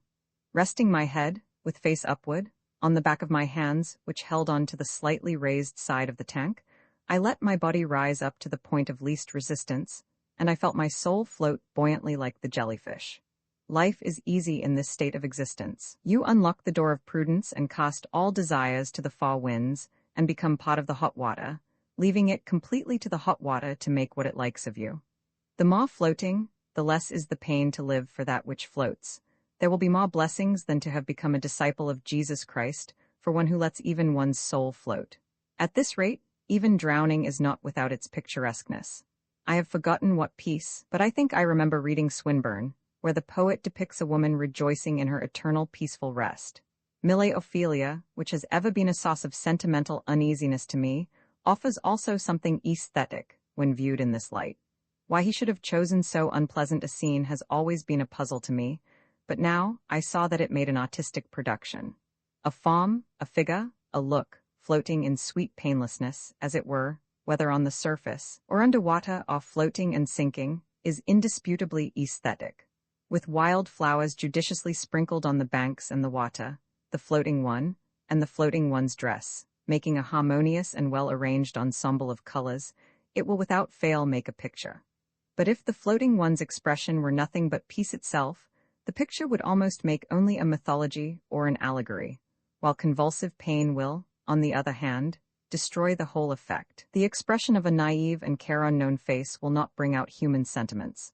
What kind of a face should it be to be a success? Mille Ophelia may be a success, but I doubt that he is one with me in spirit.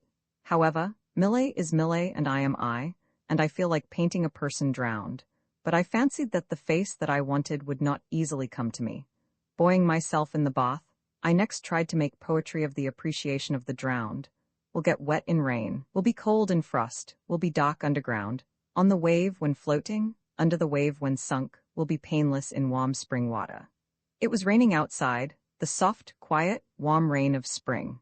The plaintive twang of a samisen heard at a distance on a night like this is a peculiarly appealing sound, and it was catching my ear as I was humming my extempore song of the drowned. Not that I pretend to know anything about this particular instrument of string music. In fact, I am rather dubious about my ear being able to tell any difference of a higher or lower pitch of the second or third string. Nevertheless, with a gentle mercy-like rain putting me in this frame of mind, and even my soul lazily spotting in a delightfully pleasant warm bath, it gladdened my heart to hear floating music, with not a shadow of care within or without me. The samisen awoke in me the long-forgotten memories of my boyhood days, when I used to go out into my father's garden and sit under 3 pine trees, to listen to Okura-san, the fair daughter of a sake shop on the other side of the street, sing and play a samisen on calm spring afternoons. I was lost in living over again the long past, when the door of the bathroom opened. I thought somebody was coming in. Leaving my body buoyant, I turned my eyes only toward the entrance. I had my head resting on that part of the tank which was farthest from the entrance door, so that my eyes covered obliquely the steps leading downward, about 7 yards away from me. Nothing as yet appeared before my uplifted eyes. My ears caught only the sound of the rain dropping from the eaves. The plaintive samisen had stopped I did not know when. Presently something appeared at the head of the steps. There was in the room a solitary small hanging oil lamp, which, even at its best, shed but scanty light to make things clear in their color. But what, with the rain outside shutting in the vapors, and the whole place filled with a cloud of mist, there could be no telling who it was coming down. The dim figure carried its foot a step down, but one might have fancied that the step stone was velvety smooth, and its stepping so noiseless that it could not have moved at all.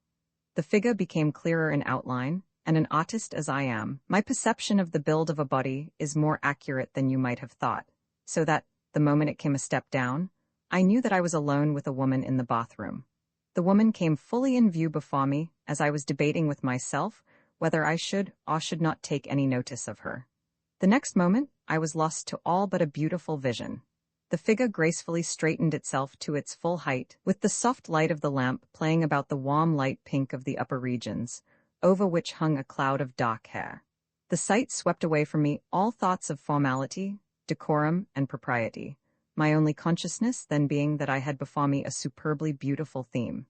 Be the ancient Greek sculpture what it is, every time I see a nude picture, which modern French painters make their life of, I miss something in its unuttered power of impression because of the voluptuous extremes to which effort is made in order to bring out the beauty of the flesh.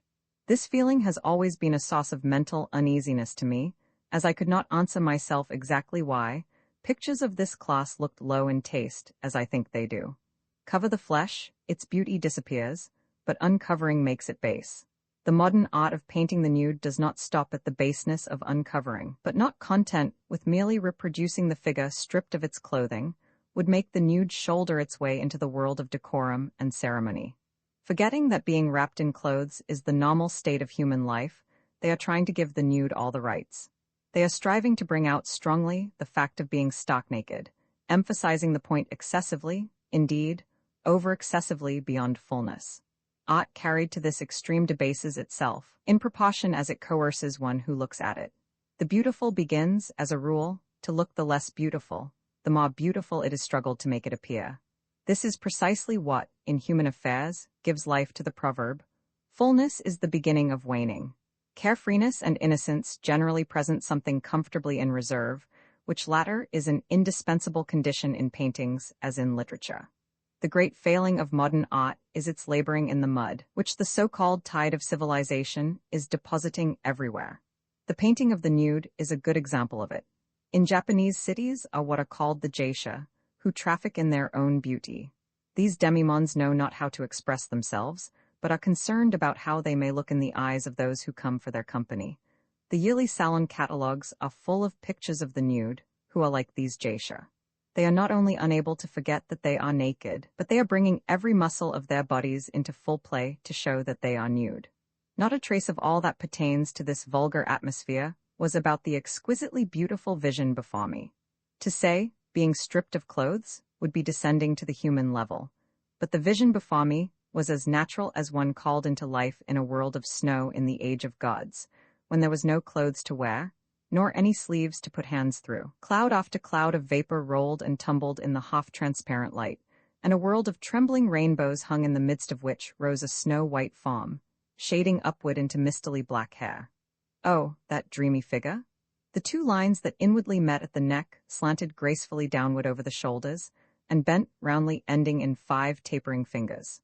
The plump chest heaving and unheaving sent its slow undulations downward, and a pair of well-shaped feet that supported the legs carrying the whole weight of the body, easily solved the complex problem of equipoise and gravitation, presenting a unity so natural, so gentle, and so free from constraint that the like could nowhere else be found. Withal this figure stood before me, not thrust to view like the ordinary nude, but enveloped in an atmosphere that lends mystery to everything in it, only suggesting, so to speak, the profound loveliness of its beauty behind a thin veil. A few scales in a spread of Inkai cloud make one see in fancy the horned monster of a dragon behind the canvas. Such is the power of art and spirit behind it. The vision before me was perfect, as art would have it in its atmosphere, geniality, and phantasmality. If it be true that painting carefully 6 times 6, 36 scales of a dragon can only end in a ludicrousness, there is a psychic charm in gazing not too clearly at the stark nakedness of a body. When the figure appeared before my eyes, I fancied to see in it a heavenly maiden, fled from the moon, standing hesitatingly, being hard-pressed by the chasing aurora. The figure gradually rose out of the water, and I feared that a step more would make it a thing of this fallen world. But just in the nick of time, the black hair shook like a magician's wand calling for wind, and the snowy vision swept through the whirling cloud of steam and flew up the steps to the doorway. A moment later a woman's ringing chuckle sounded on the other side of the door, leaving dying echoes behind in the still quiet of the bathroom. The agitated water of the tank washing over my face, I stood on my feet, and its waves beat me about my chest. The water overflowed from the bath with a noise. Roman 8. I had tea with a priest named Ditetsu, the abbot of Kaikenji Temple, and a lay youth of about 24 years as my fellow guests, and Nami-san's father, of course mine host, in his own room. Nami-san is the name of the Ojo-san of Shiota. The room was one of about 6 mats but looked rather small and narrow, with a large square short-legged rosewood table in the center. The table stood partly on a Chinese rug and partly on a tiger skin, which together nearly filled the floor of the room. The youth and I squatted cross-legged on the rug, and the priest and the host on the skin. There was something undeniably continental in the rug, with a crazy sort of appearance in its figures, as is the case with most things Chinese. But that is where their value resides. You gaze at Chinese furniture and ornaments. You think they are dull or grotesque, but presently you become conscious that there is in that dullness or grotesqueness something that has a power of fascinating you irresistibly, and that is what makes them precious. Japan produces her art goods with the attitude of a pickpocket, and the West is large in scale and fine in execution, but inalterably worldly and practical. A train of thought of some such trend was coursing in me as I sat down, with the youth sharing the rug. The tiger skin, on which the priest sat, had its tail stretched out near my knees, and its head under mine host, who seemed to have had all his gray hair pulled out of his head and planted in his cheeks and chin. Whiskers and beard were growing rampantly in a striking contrast to the shiny smoothness of his uppermost regions. He, the host, lay on the table tea things, not the paraphernalia for stiff ceremonial, powdered tea drinking, but just for sipping clear green tea. We have a guest in the house. We haven't had one for quite a while, and I thought we should have a quiet tea party, said the old man, turning toward the priest. Thank you for your invitation. I have not called on you for weeks and was thinking I should come down to see you today. The priest looked about 60 years old, with a rotund face that would do credit to a picture of Buddhidharma in a congenial mood. He seemed to be a friend of mine host of long standing. Is this gentleman your guest? Nodding his head in acknowledgement, the old gentleman took up a Kyushu teapot and permitted a few drops of yellowish-green liquid to trickle in turns into 4 tea cups, producing faint echoes of pure sweet flavor on my olfactory organ. You must feel lonesome, alone in a country place like this. The priest began to speak to me. Ha, I answered in a most equivocal sort of way, for a yes would have told a lie, but if I said no, it would have required a long string of explanations. No, Osho-san, interposed my host, this gentleman has come out here for painting. He is even keeping himself busy. Oh, so that is good, of the Nanso school? No, Osho-san, I replied this time. I thought he would not understand if I said oil painting, and I did not say so. No, the old one again took it upon himself to complete information. His is that oil painting. Ah, I see. The Western painting, which Kuichi-san here works at. I saw the kind for the first time in his production. It was very beautifully done. The young one opened his mouth at length and most diffidently asserted that it was a poor affair. You showed some of your stuff to Osho-san? Asked the old man. Judging by the tone in which this was said and the attitude assumed by the old one towards the young, they would seem to be relatives. No, it was only that I was caught painting by the Osho-sama at Kagamigar Ike Pond the other day. Is that so? Well, here is a cup of tea for you, said the host, placing a cup each before his guests. There were a few drops of tea in, though the cups were quite large. They were dark gray in color outside, with a yellowish picture or design on them, delightfully tasteful, but the name of their maker was quite undecipherable. It is mokubes, briefly explained the old gentleman. This is very interesting, I complimented briefly also.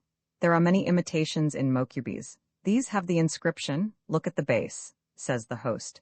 I took up my cup and held it towards the semi-transparent shoji. On the screen was seen a potted heron plant casting its shadow warmly. I looked into the base, twisting my head, and saw there, mokubi, burnt in diminutively. Inscriptions are not indispensables for real connoisseurs, but amateurs seem, generally, very sensitively particular about them. I brought the cup to my lips instead of putting it back on the table. Leisurely lovers of real good tea rise to the 7th heaven when drop, they let the correctly drawn aromatic liquid roll on the tip of their tongues. Ordinarily, people think that tea is to be drunk, but that is not correct. A drop on your tongue, something refreshing spreads over it, you have practically nothing more to send down your throat, except that a delightfully soothing flavor travels down the alimentary canal into the stomach. It is vulgar to bring the teeth to service, but pure fresh water is too light. Gyokuro tea is thicker than water, but not heavy enough for the molar action. It is a fine beverage. If the objection be that tea robs one of sleep, then I should say, better be without sleep than be without tea. In the midst of my usual philosophical musing, the priest spoke to me again. Can you paint in oil on Fusuma? 43 if you can, I should like to have some painted. If the priest would have me do it, I may not refuse, but that it would please him was not at all certain, and I should hate to retire crestfallen, by having it declared that an oil painting is no good, after I had spared no labor for its execution. I do not think oil paintings will go well on a Fusuma. You do not think so? You are probably right. What I have seen of Kuichi-san's production will make me think that it will look perhaps too gay on a Fusuma. Mine is no good. It was an idle piece of work, says the youth with a stress on his words, apologetically and abashedly. Where is that what do you call it pond? I asked the youth for my information. In the hollow of valley just in the rear of Kaikenji Temple. It is a quiet, lonely place, that picture. I took lessons in school, I just tried it to while away the time. And that Kaikenji? Kaikenji is the name of a temple in my charge. It is a fine place with the sea stretching from right under you. You must come and see me while you are here. It is not more than a mile from here. From that veranda, that you can see its stone steps. Won't I make myself unwelcome by calling on you any time to please myself? Decidedly not. You will always find me in. Ojo-san of this house pays me visits quite often. Speaking of the Ojo-san, Onami-san does not seem to be around today. Anything the matter with her, Shiota-san? Has she gone out? Has she been your way, Kuichi? No, uncle, we haven't seen her around. Out on one of her solitary walks again, perhaps. Ha ha ha. Onami-san is pretty strong-legged. A clerical business took me down to Tanami the other day. About Sugatami Bridge I thought I saw one very like her, and it was she. She almost sprang on me, taking me by surprise with one of her outbursts. Why are you dragging along so, Osho-san? Where are you going? She was in her pair of straw sandals with her skirt tucked up. Where have you been in that attire? I asked her. I have been picking marsh parsley, you shall have some. Saying this, she took out a handful of unwashed mud-covered plants and pushed it down my sleeve. Ha ha ha. That girl did, said that girl's father with one of the grimmest of smiles, and seized the first opportunity to change the topic, by taking down from rosewood bookcase something heavy-looking in a damask silk bag. He informed us that the bag contained an inkstone that once belonged to Rai Sanyo, as one of desk stationery's most treasured by that famous poet-historian and scholar calligrapher of generations ago. This naturally led to a critical discussion of autographs of Shunsui, Kyohei, Sanyo, Sorai, etc. The inkstone brought to view at last drew forth admiration from the priest, who was infatuated with the eyes and the iridescent color of the stone. It went without saying that the inkstone was originally imported from China. A stone like this must be rare even in China, Shiota-san? Yes. I should like to have one like this. May I ask you to get me one? Kuichi-san, ventured the abbot. He, I might be killed before I found one, retorted the youth. Hoy, I am forgetting, it is no time to talk of getting an inkstone and things of that kind. By the by, when do you start? I leave here in a few days, Osho-sama. You should go down to Yoshida to see him off, old man. I am getting on in years and ordinarily I should excuse myself, but this time we may part never to meet again, and I am resolved to go down to see him off. No, uncle, you must not take trouble to go down to Yoshida for me. I now felt sure that the youth was really a nephew of mine host. I even saw some resemblance between them. You must not say so. You should let your uncle see you off. A riverboat will take him down there in no time. Isn't that so, Shiota-san? Yes, crossing the mountain will be some job, but by taking a boat, though a little detour. The youth did not decline this time, but remained silent. Are you going to China? I ventured to ask. Yes, the monosyllable left me musing that he might not be the worse for a few more, but I felt no particular necessity to dig, and I held my peace. I noticed that the shadow of Heron had changed its position. Well, gentlemen, you see the present war, he was formerly with the colors in 1 year service, and he has been called out to join his old regiment. My old host volunteered in his nephew's place to let me understand that the youth was destined to leave for Manchuria in a day or two. I had thought that there was only feathered songsters to listen to, only flowers to see fall, only hot spring to wobble forth in this dreamy land of poetry in a mountain bosom, in peaceful spring. Alas, the living world had come crossing the sea and mountain and oozing into this home of a forgotten tribe, and the time may come when a small fraction of blood making a crimson sea of bleak Manchuria may flow from this youth's arteries. This very youth is sitting next to an artist who sees nothing worth seeing in human life but dreaming. He sits so near that the artist may hear his heart throb. In that throb may be resounding even now, the tide rolling high in a plain hundreds of miles away. Fate has accidentally brought these two together in a room, but tells nothing else. Nor gives the reason why. Roman 9 studying? Asked a woman's voice outside my door. On returning to my room, I took out one of the books I had brought, tied to my tripod, and was reading it. Go right ahead, sensei, don't mind me, said the voice before I gave any answer, and its owner walked right into my room with no conventionality whatever. A shapely neck, looking all the more fair because of the subdued color of the part of kimono protecting its lower half. It was this charming contrast that struck my eye as the woman sat before me. A foreign book, full of haughty, naughty problems, I suppose, sensei? No, not quite. Then what is it all about? Well, to be honest, I do not know well enough to tell you. Ho, ho, ho, and yet you are studying? I am not studying. I put it on the desk, open it at random, and just skim the open page, that is all. Does that sort of thing interest you? Marvelously. How? Why? That is the most interesting way of reading novels. You are so odd, sensei. Yes, I should say I am rather. Why should you not read them from the beginning? If you begin to read from the beginning, you will have to read to the end, don't you see? How absurdly you talk. There can be nothing wrong in reading through a novel. No, of course not. If it is to read the plot, I also shall do so. What else is there to read, if not the plot? She is after all a woman, I thought, and felt like testing her. Do you like novels? She made a pause after the word and then said ambiguously. Well, in a way. She seemed not to care much about novel reading. Perhaps you are not sure yourself that you like or you do not like reading novels. What difference does it make if one likes or not likes novels? Novels seem to have no claim to existence in her mind. It would not matter then, if one read them from the beginning or from the end, or from any page one happened to open. I should think you need not be so curious about my way of reading. But you and I are different. In what way, please? I looked into the woman's eyes, thinking I was testing her, but they spoke nothing. Ho, ho, ho, you don't see? But you must have read a good many in your younger days. I made a little detour instead of keeping straight to my point. I am still young, at least in heart, you unkind man. The falcon I let off was once more going astray to miss the prey. She would let me have no chance. But I managed to bring her back on the track by retorting. Being able to say that sort of thing in the face of a man, you must be counted among the not young. Aren't you, who say that, also well up in age? And you mean to say that you still delight in reading of love, Cupid and all that kind of trash? Yes, they are delightful and will not cease to interest me even till my last hour. Well, I declare, that is how you can give yourself up to a profession like yours, I suppose. Precisely so. Because I am an artist, I have no need to read through novels from the beginning to the end, but they interest me no matter what part I read. It delights me to talk with you, so much so that I should be glad to be all the time talking with you while I am here. If you would have it, I have not the slightest objection, on my part, to falling incandescently in love with you. That would be most interesting. But however intensely in love, there is no need that we should become husband and wife. One must need read through novels from the beginning to the end, as long as one feels the necessity of love ending in a marriage. The artist is, then, he who makes an inhuman love. Not inhuman but unhuman. The plots of novels do not count at all, because we read them unhumanly. You see, I open the book thus, as in a lottery drawing, and I read the first page that lies flat before me, and there is the charm of the thing. That does sound interesting. Then I wish you would tell me something of what you are reading. I should like to know how interesting it really is. To tell you would not do. Don't you see, the charm of a picture would all be gone if you simply made a narration of it. Ho, ho, ho, read it to me then, please. In English? No, in Japanese.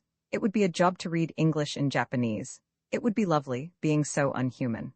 A fun for the while, I thought, and began to read the book in Japanese with stops and pauses. If there was an unhuman way of reading, mine was certainly it, and the woman was listening also unhumanly. An aura of tenderness rose from the woman, from her voice, from her eyes, from her skin. The woman went to the stern helped by the man. Did she go there to have a look at Venice, now enshrouded in the evening dusk? And the man, did he help her to feel lightning flashes in his blood on his side? Mind, it is all unhuman, and don't look for accuracy. I may make skips too. I won't mind a bit, sensei. You may add in something of your own if you like. The woman was leaning against the gunwale by the side of the man, with a distance between them narrower than her ribbons, which the wind was playing with. The Doge of Venice was now vanishing in light red like the second sunset. What is the Doge, sensei? It doesn't matter what that means. However, it is the name of the man who long ago ruled over Venice. I don't know how many Doges succeeded one another. Anyhow, their palace has outlived them, and may still be seen in Venice. Who are that man and woman? God only knows, and that is why it is so interesting. You need not bother yourself about what their relations have been. I find them together just like you and I here. There is something interesting, don't you see, just for the occasion? As you please, they seem to be in a boat. On land or in water, it is just as it is written. You will make a detective of yourself if you press for why. Ho, ho, ho, I will not ask you then. Ordinary novels are all inventions of detectives, and denuded of unhumanity they are all so insipid. Good then, tell me more of unhumanity. What follows next, please? Venice is sinking to a faint single streak of line. The line dwindles into dots. Here and there pillars stand in an opal sky, last of all the highest towering belfry sinks. It is sunk, says the friend. The woman who has come away from Venice is free like the wind of the sky in her heart, but the thought that she must come back to Venice, which has disappeared, fills her heart with the anguish of bondage. The man and woman direct their eyes toward the darkening bay. The stars are increasing. The sea is softly undulating without any foam. The man took the woman's hand in his, feeling like one holding a bowstring that has not yet stopped vibrating. That does not seem to sound very unhuman, but you can hear it as unhuman. If you don't like it, I shall skip a little. Oh no, I am all right. If you are all right, why, I am a great deal more all right. Now, let me see, it is getting so bungling. It is so awkward to read. You may cut it out if it be so bothering. No, I shall go it rough this one night, says the woman. One night? Asks the man. Say many, many nights. It is heartless to limit it to a single night. Who says that, the man or the woman? The man, oh Nami-san, I think the woman does not want to go back to Venice, and the man is saying this to console her, in the memory of the man, who lay down on the midnight deck with his head on a coil of halyard, that instant, an instant like a hot drop of blood, that instant in which he tightly held the woman's hand in his, tossed like a great wave. Looking up into the black night, he resolved, come what may, to save the woman from the brink of fast marriage. With his mind made up, he closed his eyes. The woman? Lost on the road, the woman seemed not to know whither she was wandering, like a man sailing in the sky, a captive, unfathomable mystery. The rest is so awkward to read, you see, it does not complete the sentence, only the unfathomable mystery. Isn't there any verb? Never mind a verb. Sensei, you don't want any verb, that is quite enough. All of a sudden a rumbling sound came, and all the trees on the mountain spoke. We looked at each other, not knowing why, and saw a solitary spray of camellia in a small vessel on my desk swinging. An earthquake. Nami-san brought herself right up against my desk, with a break in her pose as she said this, and our bodies were oscillating, almost touching each other. A pheasant, a bird credited with superhuman sensitiveness for seismic phenomena, flew out of the bamboo bush, making a sharp noise with the flapping of its wings. A pheasant? I said, looking out of the window. Where? Said the woman with another break in her posture, bringing herself closer to me. She was so near me that our heads were almost in contact with each other. I felt on my mustache's breaths coming out of her gentle nostrils. Remember, all unhumanity? Said the woman unequivocally as she quickly corrected her pose. Of course, I responded promptly. A pool of water in the hollow of a rock in the garden was agitating in alarm, but that body of water moving from the very bottom as a whole, there was no break in the surface but irregular curves. If there be such an expression as moving full roundly, it fitted exactly, I thought, the condition of this pool of water. A wild cherry tree, which had its shadow cast peacefully in the pool, now stretched out of all shape, now shriveled up, then wriggled and twisted. For all those contortions, it was most interesting to observe that the tree never failed to appear the cherry tree it was. This is delightful. There is beauty and variation. Motion must be of this sort to be interesting. Man will be all right as long as his motion is of this sort, no matter how hard he moves. You cannot move like this unless you are unhuman. Ho, ho, ho, how deeply in love you are with unhumanity, sensei. Nor can you deny that you are not without partiality for it after your bridal gown show yesterday. I made a lunge. She parried by saying sweetly with a coquettish smile, a nice reward, please. What for my young lady? You wished to see, and so I took the trouble to get up the show for you. I wished?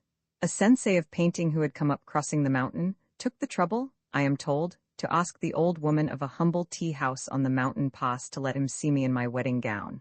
This came so unexpectedly that I was out of a ready answer. Nor did the woman give me any chance, she quickly came down on me. All obliging, however sincere, can only be lost on a man so forgetful. Came in mocking reproach like a frontal blow. I was beginning to get the worst of it, being at her mercy, unable to catch up with the start she had of me. That bath tank show last night was then, also out of your kindness? I narrowly managed to regain my ground. She made no reply. 1,000 pardons for being so ungrateful. What would you command of me in penance? I went forward as far as I could in anticipation, but in vain. She kept on looking up to the framed calligraphy of the priest, Deitetsu, as if she saw and heard nothing. Presently she read it in a soft murmur, shadow of bamboo sweeping no dust rises. Now she turned right round to me and said, as if she suddenly came back to herself, "What did you say, sensei?" She said it with a studied loudness, but I was not to be caught. I met that priest a while ago. I set myself in motion for her benefit, imitating the full round movement of the earthquake-shaken pool of water. The Osho-san of Kaikenji, he is quite stout, isn't he? He asked me if I would paint in oil on his paper screen. Those Zen priests are full of absurdities, aren't they? Probably that is why they get so fat. I also met another, a young man. Kyuichi, you mean? Yes, Kyuichi-san. You seem to know so well. No, I know Kyuichi-san only by name but nothing else about him. He seems to hate moving his lips. No, he is little shy, that is all. He is a mere boy. A boy? Isn't he of about the same age as you? Ho, ho, ho, you think so? He is a cousin of mine. He is going to the front and came to say goodbye. Is he stopping here? No, he is staying with my brother. I see, he came to take a cup of tea then. He likes ordinary hot water better than tea, but my father would have him. Poor thing, he must have had a hard half-hour of it. I would have let him go before the party rose if I were there. Where have you been? The priest was asking after you, if you were out again on one of your lonely walks. Yes, I was. I made a round of Kagamigar Ike Pond and neighborhood. I should myself like to go and see that pond. Do, by all means, sensei. Will it make a good picture? It is a good place for drowning yourself. I have no idea of ending my life in water for some time to come. I may, before long. Too bold a joke for a woman, and I looked up into her eyes. She seemed quite sound, more herself than I expected. Won't you paint for me, sensei, a picture of myself, drowned and floating in water, not struggling and in agony, but a nice little picture of me floating in easy, painless eternal repose. Eh? Thunder and lightning, you are astonished. Nami-sen got to her feet lightly, and 3 steps brought her to the opening of my room. She turned back and threw at me the most innocent of her smiles as she walked out of it. For a long time, I sat immobile as one lost in reverie.